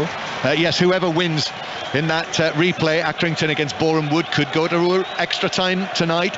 We'll be at home to Leeds United, 12:30 kick-off Saturday, and that will be our first FA Cup 4th round commentary on Saturday, and coverage and commentaries all the way through Saturday, Sunday and Monday night as well, when it's Derby against West Ham on 5 Live and Sports Extra. So that is next weekend, but tonight 0-0. And here is the corner. Ward-Prowse takes it to the near post. It's deflected goalwards, but Nick Pope's able to come to his left and catch that quite easily, and then races to the edge of the box, hurls it downfield. Ward-Prowse, who got back from taking the corner to putting in that challenge on the halfway line. Southampton have it, and it's being brought forward by Armstrong, who's still going, and Armstrong's left foot shot flies over the top left corner. Well, the story is there. Adam Armstrong against the club that he supported when he was growing up and played for, and he was not far away with the left foot shot. No, he wasn't. He wriggled past a couple of Newcastle defenders. He was always going away from goal. He had to try and wrap his left foot around the ball. He goes for that top corner. It's a little bit away, and he doesn't worry Nick Pope in the Newcastle goal. Well, disappointingly, I haven't had the opportunity to ask you who you thought would come off, but as it turns out, it is actually quite straightforward. It's Mara and Orsic who are coming off to be replaced by Edozie and Shea Adams. I am quite surprised Mara came off. I thought it was a bright spark on the evening throughout. Well, that was it. I thought he might keep them both on. Orsic, but no. I'm not surprised. I don't think he's had the impact that Nathan Jones would have liked. No. But there is the potential there, certainly. So Edozie is on, yet to score for Southampton, the former Manchester City youngster, who I saw play for City in the Community Shield at the start of last season, but then had lots of injury problems. He's still 19 years old, Edozie. He's actually 20 on Saturday, but he's on left side, and Adams is on up front. Southampton's top scorer this season, 8 goals in all competitions, although 4 of them have been in this competition against League One opposition. As we approach the hour mark, John, this game's really starting to open up now. It's end to end, both teams looking to get on the score sheet and take control of this tie. That's Glenn Murray, a semi-finalist in this competition, as we discovered, or at least as I discovered in the first half, as Joe Linton, who could have given Newcastle the lead, loses out. Southampton move it downfield. Walker Peters has won a throw in halfway inside the Newcastle half. First leg of the semi-final, just over half an hour to play, and it is intriguingly poised here in the Southampton cold, because the feeling will be that when this tie gets to Tyneside and St James's Park witnesses their new team in a semi-final, that as my dad used to say, they'll be bad to beat. Here's Adams playing it to the right hand side to Walker Peters. Now Ward-Prowse is there as well. Walker Peters goes down under the challenge from Willock, and referee Atwell very decisively immediately sweeps his hands over one another and says, no, nothing doing, throw in Newcastle. But Southampton have won it back, Ward-Prowse, but Willock stepped in and won it from the Southampton captain. Forward from Salisu, but onto the chest of Botman, who slips over, and Shea Adams is onto the ball very quickly. Adam Armstrong now approaching the penalty area. He's got Adams there with him, but instead uses Ward-Prowse, who rolls a pass centrally to Diallo, and Southampton have now moved it to the left-hand side. Alcaraz, who's puffing and panting. We can see that breath is like Thomas the Tank Engine. Ball's played back to the halfway line, bounces down for Liang Ko, plays it to the right, and Walker Peters is there. 2 Newcastle men on him, and the ball's deflected out of play for a throw-in to Southampton off Dan Burn. A good moment in the game for Southampton is getting the foot on the ball, playing around that Newcastle 18-yard box and asking a few questions of the very strong Newcastle back line. Yeah, that has conceded 2 goals in their last 10 matches. 2 goals in 10 matches, and those 2 were conceded against Sheffield Wednesday when Eddie Howe made 8 changes for that FA Cup 3rd round tie. 9 clean sheets in the last 10 in all competitions, and Southampton are trying to find a way through. Here's Bruno Guimaraes for Newcastle, 4th in the Premier League currently, hoping to get into the Champions League next season. Willock through to Joe Linton. Now Dan Burn is out there. Burn back to Willock, who had 2 chances in the first half. Longstaff up to the edge of the box, bounces off Wilson, and now Southampton look to break, and the ball's played forward towards Edozie, who beats Kieran Trippier on the halfway line. Now Edozie stabs it to the edge of the box. Burn clears, and he's cleared it to a teammate in Bruno Guimaraes. That was a chance there for Southampton, not taken advantage of. Yes, it was a 4-on-3, and Edozie cuts inside. He looks for Armstrong, but if he misses the young Geordie out, he had Ward-Prowse on the outside running into the box. It would have been the right ball, but definitely an opportunity goes begging for Southampton. Still 0-0. 5 Live Football Daily in the morning. If you don't hear the reaction tonight, here's Almiron on the right hand side. Certainly doesn't seem to be anything wrong with him matters. They're after that momentary concern for him in the second half. And then Salisu steps in to clear it away downfield. Yes, the 5 Live Football Daily, as ever, download for free from BBC Sounds, and also every weekday this month, so still for another week or so, the 5 Live Transfer Gossip Daily podcast as well, with lots to discuss. Southampton with Walker-Peters carrying the ball forward from the halfway line into the Newcastle penalty area, back onto his left foot. Here's the cross, and it's hooked with his back to goal, high over the top by Ward-Prowse, who might have been better to let that go. There were 2 teammates beyond him in the penalty area. Yes, Che Adams behind him, and I'm glad you used the word hooked, because I don't think it qualified for a back kick. It would have been the stiffest back kick in history from Ward-Prowse. He's just trying to get some purchase on the ball and get it goalward. Unfortunately, it comes off his toe and it goes high into the stand, like we've seen a lot of times this evening already. That's Glenn Murray. And Newcastle are going to make a couple of changes now to counter the changes that were made by Nathan Jones. Saint-Maximin and Isak are coming on. So attacking changes for Newcastle coming. Southampton, though, with Ward-Prowse. Adam Armstrong gives it back to Walker-Peters. And Southampton inside the Newcastle half. What have you spotted? Just a slight moment of calm has come over the stadium, hasn't it? The fans have quietened down and the game's slowed down. It's just a little bit of calm before the storm, hopefully, John. Well, we've got just under half an hour to play of this first leg. You'll hear Clinton Morrison and Ian Dennis this time tomorrow on 5 Live describing the first leg from the City Ground in Nottingham. There'll be a great atmosphere for that as well tomorrow night, I'm sure. Semi-final at the City Ground. But Newcastle United involved in their first major cup semi-final for 18 years, not been in a cup final this century, as Joe Linton plays the ball back into central defence. Cher and Botman together. The chorus of When the Saints Go Marching In strikes up as Newcastle send a long pass forward, but onto the chest of Salisu, who picks out the pass to Alcaraz, who finds the pass forward to Che Adams, and he's away from Cher, and he shoots into the legs of Pope, who spread himself.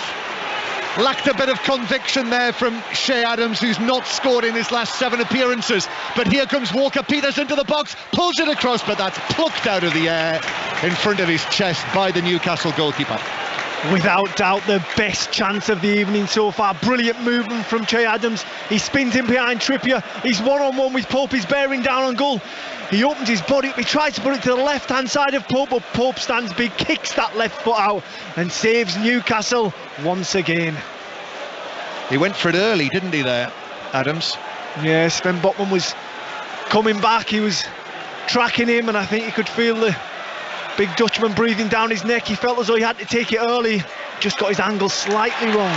Southampton win the ball back centrally. Alcaraz, it's found its way to Adam Armstrong on the right-hand side. Armstrong pulls it to the edge of the area. He was looking for Alcaraz, but Bruno Guimaraes, as he does, stepped across and was able to intercept. Southampton come again. And now Walker-Peters, who's been bright tonight, pushing forward from right back. He's fouled, and it's a free kick to Southampton. Out there, that'll be 25, 30 yards out on the right-hand side. Southampton on the ascendancy in this game at St Mary's, and I'm sure that Eddie Howe's desperate to get fresh legs on. As we see Saint-Maximin, Isaac just down on the touchline, raring to go. The other thing, Glenn, is, the ball that was put through there by Alcaraz, I think that's highly promising. If he's able to have that sort of vision, provide those sort of passes for Southampton from the midfield over the second half of the season, the new signing from Argentina, then, that can only be a good thing. Yeah, I've been impressed with him on the evening. Very combative. Yes, he's got a bit of something, hasn't he? Desperate to win, and he's got a little bit of vision as well. Not scared to have a shot. Ward-Prowse then with this free kick from out towards the right-hand side. Big moment. Ward-Prowse with the free kick, curls it in. Lianco is there, who goal and saved by Pope to his left from Che Adams' shot. Really good save from the Newcastle goalkeeper. Bounces back to the edge of the area. Leanne Cole left-footed, but sliced it, and that drifts away, slices away over the top of the bar. But Nick Pope adds yet another save to his register this season. And we question Che Adams as he bared down on Nick Pope only a couple of minutes ago. This time he swivels, does very well, the Southampton striker. Hits it, gets it on target low to Pope's left, but the Newcastle goalkeeper's equal to it once again. Right, here come the changes for Newcastle. Callum Wilson is replaced by Isak, and Alan St Maximin has come on for Joe Willock, isn't it? So Joe Linton will move back into a more central role. So Southampton 0, Newcastle United 0. Any sign of a goal in the FA Cup replay, Charlie Slater? Oh, Accrington thought they'd won it with around 3.5 minutes remaining. A brilliant save from the Boreham Wood keeper Nathan Ashmore. McConville from 2-3 yards out has scrambled it goalwards, and almost from behind him Ashmore has somehow kept it out. Still 0-0. That's on Sports Extra, the commentary from Tom Gale and Michael Brown. If it goes to extra time, then you'll hear that on 5 Live after we've finished here. In League One tonight, it's now Fleetwood 0, Portsmouth 2. And we have a quarter of this first leg to play out here tonight now. Still 0-0, but Southampton with chances in the second half. Adams, but Newcastle now making the 2 changes. Callum Wilson, who's had quite a quiet night tonight, was involved in the move that led to the goal that was disallowed. Southampton crossing from the right from Walker-Peters, deflected though, and that just sent it looping into the gloves of Pope, who was able to catch it. So now here is Alan St Maximin with his socks pulled right up over his knees and the white strapping on as well. Newcastle to Trippier on the right-hand side. Trippier, Edozi's in front of him, and the pass from Trippier was short, and Alcaraz was onto that, and Alcaraz runs it to the halfway line, but Almiron went with him, so he had to check back, gives it to Ward-Prowse, centre field. Ward-Prowse, almost 400 appearances now for Southampton, the 28-year-old, and he now gets the ball under control on the left-hand side. Nathan Jones doing a Mikel Arteta. He's out of his coaching area to the left-hand side. He almost runs with Ward-Prowse and encourages him to take it on, but now he's back where he's supposed to be, and Southampton are back in their own half. Glenn Murray. And at the moment, Southampton are in control of this game. Nathan Jones will be a very happy manager, but they need to capitalise on this possession and the ascendancy they find themselves in. Ward-Prowse wasn't able to find the pass in field. Newcastle. Trippier cuts it out. Now Bruno Guimaraes. He took his eye off the ball there, and that presented it to Southampton, and Edozie put a foot in, won the ball back. Alcaraz again. Alcaraz turns, gives it to the left-hand side. Ward-Prowse to Edozie. Edozie running at, beats Trippier and is caught by him, and that is a free kick to Southampton, a foul by Kieran Trippier, and a yellow card for the Newcastle captain. And that's exactly what Nathan Jones wants from his substitutes. He wants to get at the Newcastle back four, ask questions of them, and when they do, they dangle a leg. Brilliant position for a free kick, especially when you've got James Ward-Prowse standing over it. Very interesting this, isn't it? I feel that Southampton aren't far away from making the breakthrough. They've made Pope make saves. Adams twice in the second half. They've had more of the game. Still 0-0.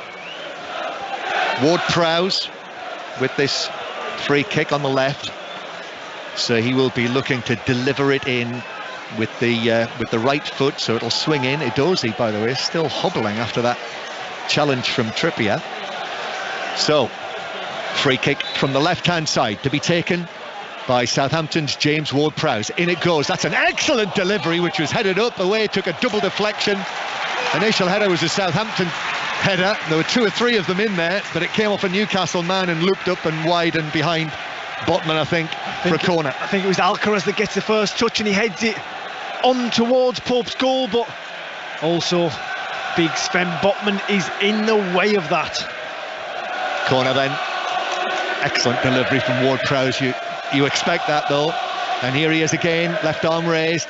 Up it goes, deep one this time. Pope's gone for it, and he's caught the ball above his head in amongst, well, players in both white and blue. And then delivers it out. Delivers it out for Newcastle. And Saint-Maximin now running with the ball. He's up against Walker Peters. Checks back, gives it centrally to Bruno Guimaraes. Now back to Joe Linton. To the right-hand side, Trippier's ball in, a stretch away by Caleta-Car. That could have gone anywhere. Sliced away by Salisu. Straight to Trippier. Trippier's pass to Saint-Maximin. Far side of the penalty area. He delivers it back. Burns ball in. That rattles around on the edge of the 6-yard box. And Southampton clear. And that's what Saint-Maximin brings you. Stretches the play, runs at opponents, carries the ball. Exactly what Newcastle need in this moment. Gets his team up the field, creates opportunities and confusion in the Southampton back four. I'm not absolutely certain that there is going to be a goal in this first leg, but this is certainly holding the interest because of the scenario, because of the two-leg semi-finals. I'm not sure how long we'll have two-leg semi-finals for. There's big discussions going on about the way that this competition will go. Here's Isak, does well on the right, plays it in, and it's turned in. And the Newcastle fans go absolutely crazy. Joe Linton was in there, and Joe Linton, who's missed big chances, he had the big moment ruled out in the first half, but he has done it and made the breakthrough for Newcastle United in the semi-final. And Eddie Howe's side lead 1-0 here at St Mary's. And the big Brazilian stands in front of the away fans, his biceps flexed. He's a very, very happy man. Missed a couple of chances early on, but this one made no mistake. Isak leaves Caleta-Car for dead. Down this right-hand side, cuts into the box, puts a tantalising ball across the floor. And who meets it? Joe Linton smashes it into the far side netting for an easy finish. And the Newcastle fans go wild behind the goal. Well played, Isak. They fought him to score goals, but he created that one brilliantly, going round Caleta-Car, as Glenn said, and just delivered it into the 6-yard box for the arriving Joe Linton to side foot in, 4 yards out. Well, he almost couldn't miss that one. Well, he didn't miss it, John. He nearly took the back of the net off with it, and all of a sudden the Newcastle fans are in full voice. The noise had dipped to the right-hand side of us as Southampton got on top of Newcastle during this second half, but now the scarves are out, the songs are out, and they're enjoying their evening on the south coast. Southampton 0, Newcastle United 1, and Joe Linton with the breakthrough, the opening goal of the semi-final in the 73rd minute. Southampton, now it really is an emergency situation for them. 1-0 down in the home leg. Ward-Prowse's cross comes off the head of Adams. Edozie sends it back over, and that's deflected in! It's the equaliser, and it's Adam Armstrong! The Newcastle United fan, the former Newcastle United youngster, who has forced it over the line via a deflection, and it's 1-1, and Southampton have breached the Newcastle defence and have responded instantly almost. Yes, they did. It was, like you say, an instant response, and Adam Armstrong wheels away in front of the Southampton fans, arms outstretched. And let me tell you, the celebration was much better than the goal, because that was ugly. He goes to strike with his left foot, he bounces and he catches it, bundles it into the Newcastle goal, run for Pope, and all of a sudden Southampton are back in it, and we've got a game in our hands. Yeah, it was certainly not the cleanest contact by any means. I have to say there was a wonder in my mind whether it was actually an own goal after Ward-Prowse's ball it. Now play has not restarted yet, so VAR must be looking at this, and this could be agonising. They're wondering whether it might have come off the arm of the diving Adam Armstrong after his initial contact. I think it did. It does touch his hand. I think it did catch his arm. After initially hitting it, it bounced off Dan Burn. Dan Burn flicks it onto his hand. This would be unbelievably harsh for Southampton. I think back onto the arm wrist as he fell forward. VAR taking the time on this one. And that is I'm afraid that's going to be ruled out. The pictures we can see here, they don't know this, the home supporters. Andre Mariner is the video assistant referee, and rather like Joe Linton in the first half, you know, the contact is not dramatic in terms of how it influences the play, but I'm sure it does strike the arm, and yeah, there we are. The goal is ruled out. Newcastle United supporters celebrate again, this time for the ruling out of Adam Armstrong's goal. He thought he'd equalised, but he must know that it did strike his arm, his hand, his wrist as he fell forward, and that's so unfortunate for Adam Armstrong. 1-0, Newcastle continue to lead. Yes, they do, and it's a big call from VAR. It did strike his arm, but this is so very, very unlucky for Adam Armstrong and for Southampton Football Club, because he didn't know anything about it. It flicked in off his knee, wrong-footed Pope into an empty net, and all of a sudden St Mary's is pretty dead, apart from my right-hand side where the Newcastle fans are tucked behind the goal. It's the right decision, Glenn, again, I think. Yeah, you're looking sceptical. I am, because where does common sense prevail? It's right in the letter of the law, I'll give you that, John. Yeah, the final touch it's not a strong contact, but it's enough of a contact, and the goal is ruled out. So Southampton 0, Newcastle United 1 is the score. I've got goals to tell you about in the other matches, but St Maximin for Newcastle, playing the ball across, takes a deflection, headed forward by Bruno Guimaraes, but that bounces through to Bazunu. Let's get the latest. 90 minutes must be up. Are they up yet, Charlie Slater at Accrington? It is indeed, yeah. Extra time's about to start. Accrington 0, Boreham Wood 0. After 180 minutes, the two sides can't be separated. Accrington nearly won it right at the end. Brilliant save from the Boreham Wood keeper. But into extra time we go now, still 0-0. So that is on Sports Extra. The plan is for you will be able to hear the conclusion of that tie here on 5 Live. Goals elsewhere: Port Vale 1, Derby 2. Elgin are 2-1 up on Drumchapel in the Scottish Cup. That is the final score. So Elgin are through, and also Linlithgow Rose 0, Wraith Rovers 2 in the Scottish Cup. It is Stockport 0, Bradford City 0. That's a full-time. Wickham 2, Oxford 0. Also Chesterfield 1, Altrincham 0 in the National League. Carlisle 3, Hartlepool 1. That's the final score. Glen Carlisle have won it. Colchester 1, Salford 1. Full-time. Also MK Dons 0, Shrewsbury 1. All final scores. 10 minutes to go here. Southampton 0, Newcastle 1, not 1-1 as it says on my pad. I'll have to get the Tipex pen out to get rid of that Southampton equaliser. That is agonising, isn't it, for them to find a way through and to be such a small margin.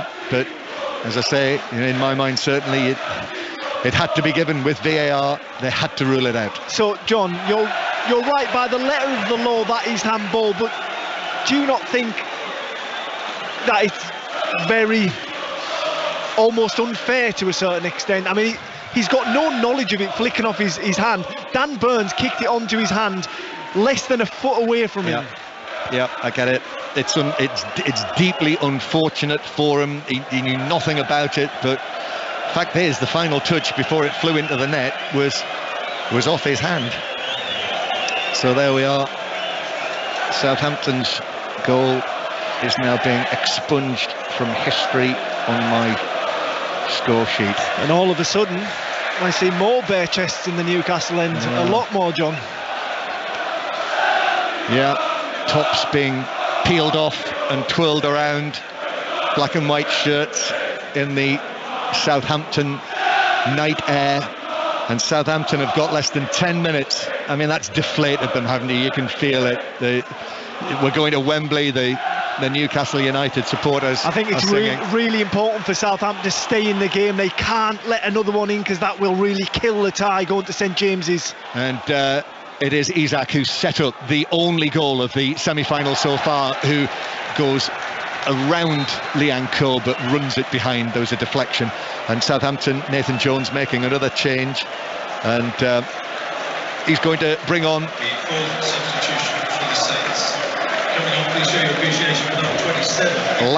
Romeo Lavia into the midfield.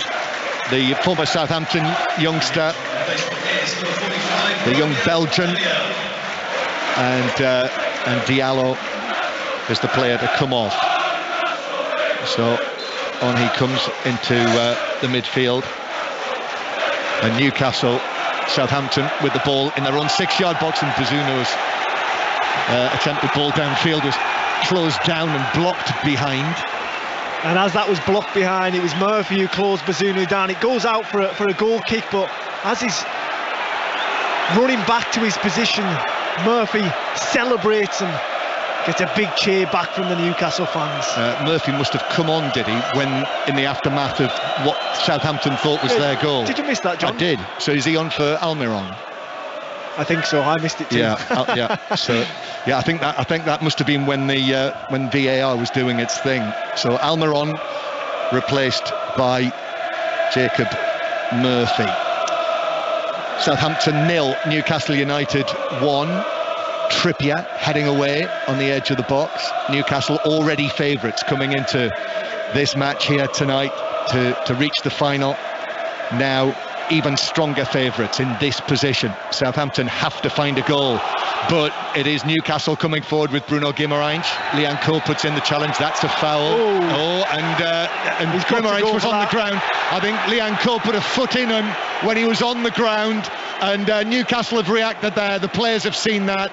The referee will have to sort this out, and it could well be that Lianco will be sent off for that challenge. I think it was just a little, whether it was a stamp, whether he just stepped on him. Stuart got his yellow card out, I think I can see. A yellow card only. If that is the case, Lianco is a very, very lucky man. Well, VAR could look at that. I mean, it didn't look good here. The one view that we've had of that, clearly VAR can have a look at that if there's a possibility of a red card. It's only a yellow right now on his fellow Brazilian. There it is, yellow. It was a little bit of a flashpoint, but as far as I was concerned, Guimaraes was flat on his back, and Lianco stood over him and pounded him on his chest and shoved him back into the ground. A little bit of a needless act. We've not seen that again yet. Just keep an eye on it. And Alan Saint-Maximin's being booked as well, perhaps for his reaction in the middle of it. Here it is, Glenn. We're just about to see it again.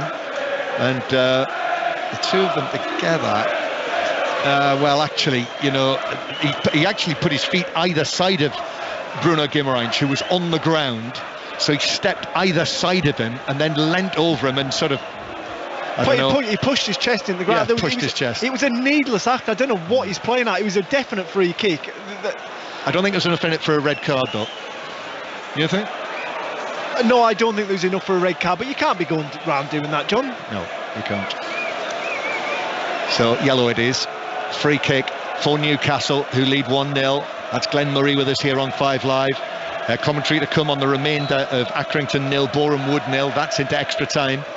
Free kick, in it goes, but overhit, actually. And caught by the goalkeeper. But straight to Accrington, Charlie Slater. In the 6th minute of extra time, Accrington have taken the lead from the penalty spot. Tommy Lee the hero. Accrington 1, Boreham Wood 0. Still the rest of extra time to play, but Accrington going through to a home tie with Leeds United on Saturday lunchtime. Glenn, as things are, with that scoreline, you're heading to Accrington on Saturday. 5 minutes to play here.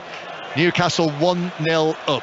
Joe Linton, the goal scorer, passing the ball through to Saint-Maximin, who runs away from the halfway line and then goes past Chaleta Sarr, goes down, and that is a second yellow for Chaleta Sarr, who is sent off, and Southampton are now down to 10 men. And that also is clearly a suspension for Chaleta Sarr. Did Bruno get a red there? No, I don't think so. I think it was the second yellow for Chaleta Sarr. What was he doing? He gets a yellow card, and then Bruno goes in and says something to him, and he just shoves him in his chest, gets another yellow card, immediately turns into a red, and Chaleta Sarr's off. as I watched Jacob Murphy wave him off the field. No, did he?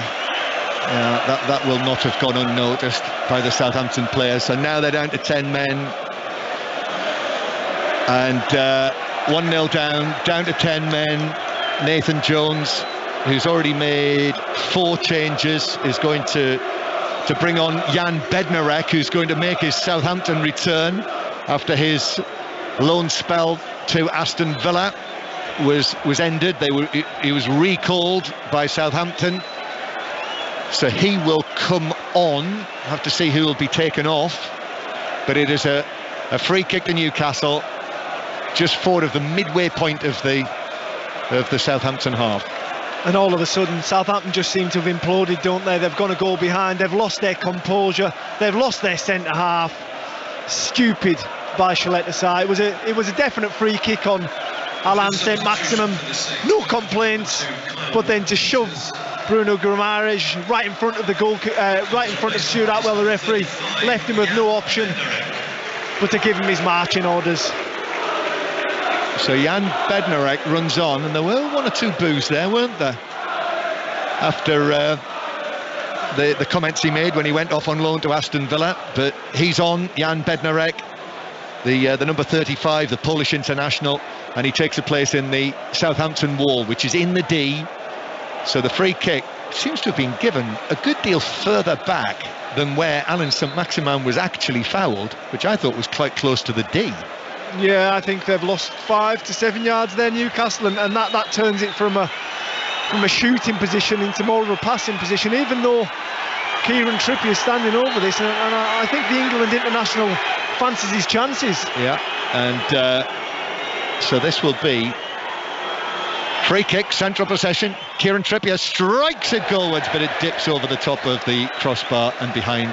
And Southampton's player Jan Bednarek is just passing on instructions to Salisu and Lavia on the edge of the area. So goal kick to Southampton, time running out, got 90 seconds to go. More full times, Port Vale 1, Derby 2, it finished. Ipswich did win 4-0, they were 4-0 up at half time on Morecambe. Bolton have beaten Forest Green, even though they were down to 10 men in the first half. Bolton 1, Forest Green 0. And as I say, Accrington currently winning 1-0 in extra time against National League Boreham Wood, the lowest placed club in the pyramid, still in the FA Cup, not out of it yet. 1-0 down though in extra time. Tomorrow night, Nottingham Forest against Manchester United in the first leg of that semi-final, and tennis breakfast will be on in the morning. 7:30 Sports Extras, commentary on the Novak Djokovic Andrei Rublev match in the morning from round about 8:30 with Russell Fuller live from Melbourne. 1-0 Newcastle. Throwing downfield, really the Newcastle goal, and then Armstrong's goal being ruled out, and then Chalata Sarr being sent off. Things have just spiralled away from Southampton, really, haven't they, in the latter part of this first half. But there's still a chance, but Edozie has pulled up for a foul, and it's a free kick to Newcastle halfway inside their own half. Yeah, it's just knocked the wind out of Southampton sails, because they were in the ascendancy of this game when Newcastle got that breakaway goal, and then to get a goal right back, strike immediately from Adam Armstrong, and then to be ruled out really is a big blow. So Newcastle in possession with Isak on the left-hand side. 5 minutes of added time. Southampton have got to go for it. They've got to get something to go to St James's Park behind in the tie, and expect them to turn it around is asking an awful lot. I mean, at this rate, St James's Park next week will be a celebratory atmosphere. They will. They'll be loud, they'll be proud. With the expectation of a Wembley final. This is only the second time Newcastle have been in the semi-final of this competition, of the League Cup. I remember when they reached the final against Manchester City back in 1976 and lost to Dennis Stewart's overhead kick goal, which was at the time seen as truly spectacular. So that's as close as Newcastle have got to winning this competition. Joe Linton scoring tonight. As the ball's played over the top for St Maximin, who will play it across for Longstaff. Back to Bruno Guimaraes, who picks out Murphy, who went for goal but hits it into the side netting. And a goal kick to Southampton in added time. Yes, and more chances are starting to arise for this Newcastle team as they flood forward in their numbers. This time it arrives to Jacob Murphy on the right-hand side, and he just can't wrap his foot around that shot and hits the side netting. Southampton living a very dangerous game at the minute. Yep, just the one goal, that Joe Linton goal. He is the first man to score in the semi-final of the League Cup for Newcastle United since Jeff Nolte, who scored the final goal when Newcastle knocked out Tottenham in the second leg of the semi-final in 1976.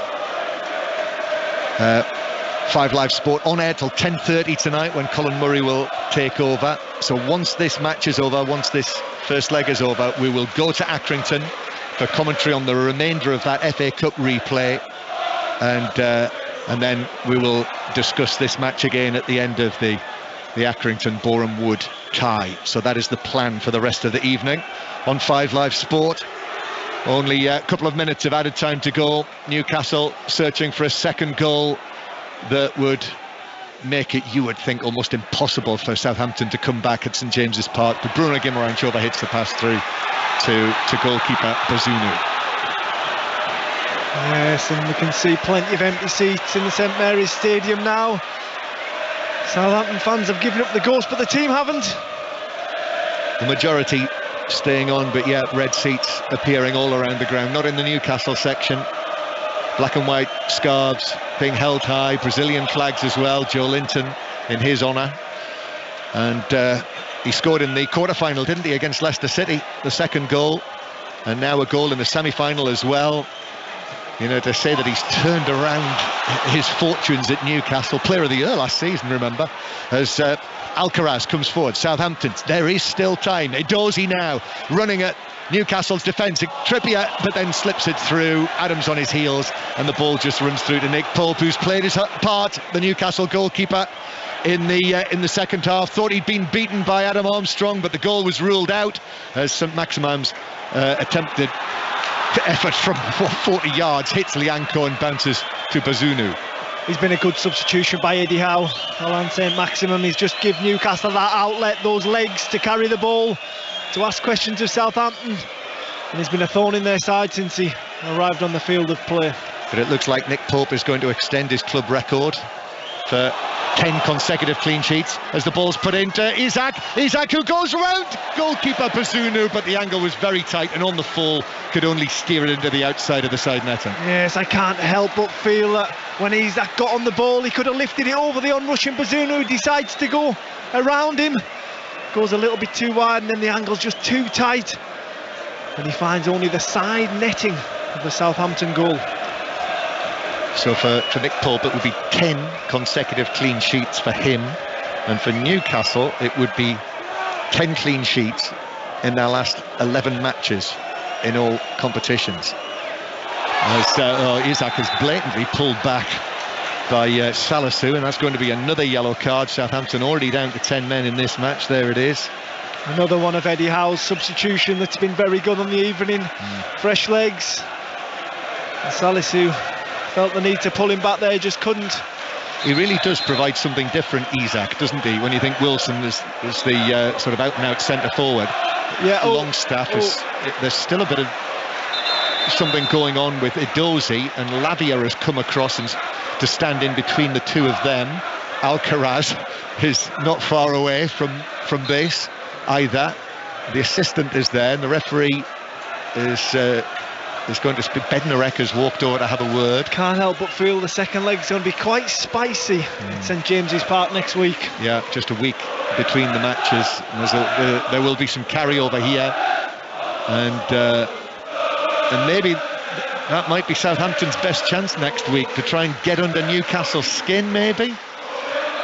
Well, at the moment it seems quite inevitable for Newcastle, but here's Trippier putting the ball in after the free kick was given. Headed away for Southampton, and that is it. Newcastle's night. Geordie celebrations in the Northam stand here at St Mary's. They won 4-1 here in the Premier League in November, and tonight they have won the first leg of this Carabao Cup semi-final. Already favourites, they're now strong favourites to reach their first cup final of the 21st century. Still, half the job to do, but an away win puts them in an extremely strong position, Glenn Murray. Yes, it does. They've got a foot already down in London at Wembley Stadium. The fans believe, and that belief will only grow throughout the week. But I think a fair reflection of the game was a Newcastle win. Southampton huffed and puffed in the early rounds of the second half, but Newcastle substitutions made all the difference, and eventually it was Joe Linton, the man, to give them a 1-0 lead leading into the second leg at St James's. Yeah, Newcastle at half-time, they were the ones who were aggrieved that they'd had a goal ruled out for handball, but in the latter part of the match it really just ran away from Southampton, as first Joel Linton, who'd missed a big earlier chance, was able to convert from Isak's centre, and then Southampton thought they'd equaliser, but they had their equaliser ruled out for a handball, which was spotted by VAR correctly by Adam Armstrong, the former Newcastle youngster, and then Chaleta Sarr was sent off, and Southampton finished with 10 men. So Newcastle celebrations, you can hear them loud and long. All of the players have gone over there to the Newcastle fans. Southampton's players are going around the stadium as well, but lots and lots of empty red seats already. Yeah. It looks like a lost cause after Southampton 0, Newcastle 1. I mean, when you... Sorry, go on, Kelly. No, Glenn, carry on. I was just saying, when you see the Newcastle players lined up in front of that away crowd, you can sense something special's happening on Tyneside at the moment. There's a real connection between players and fans.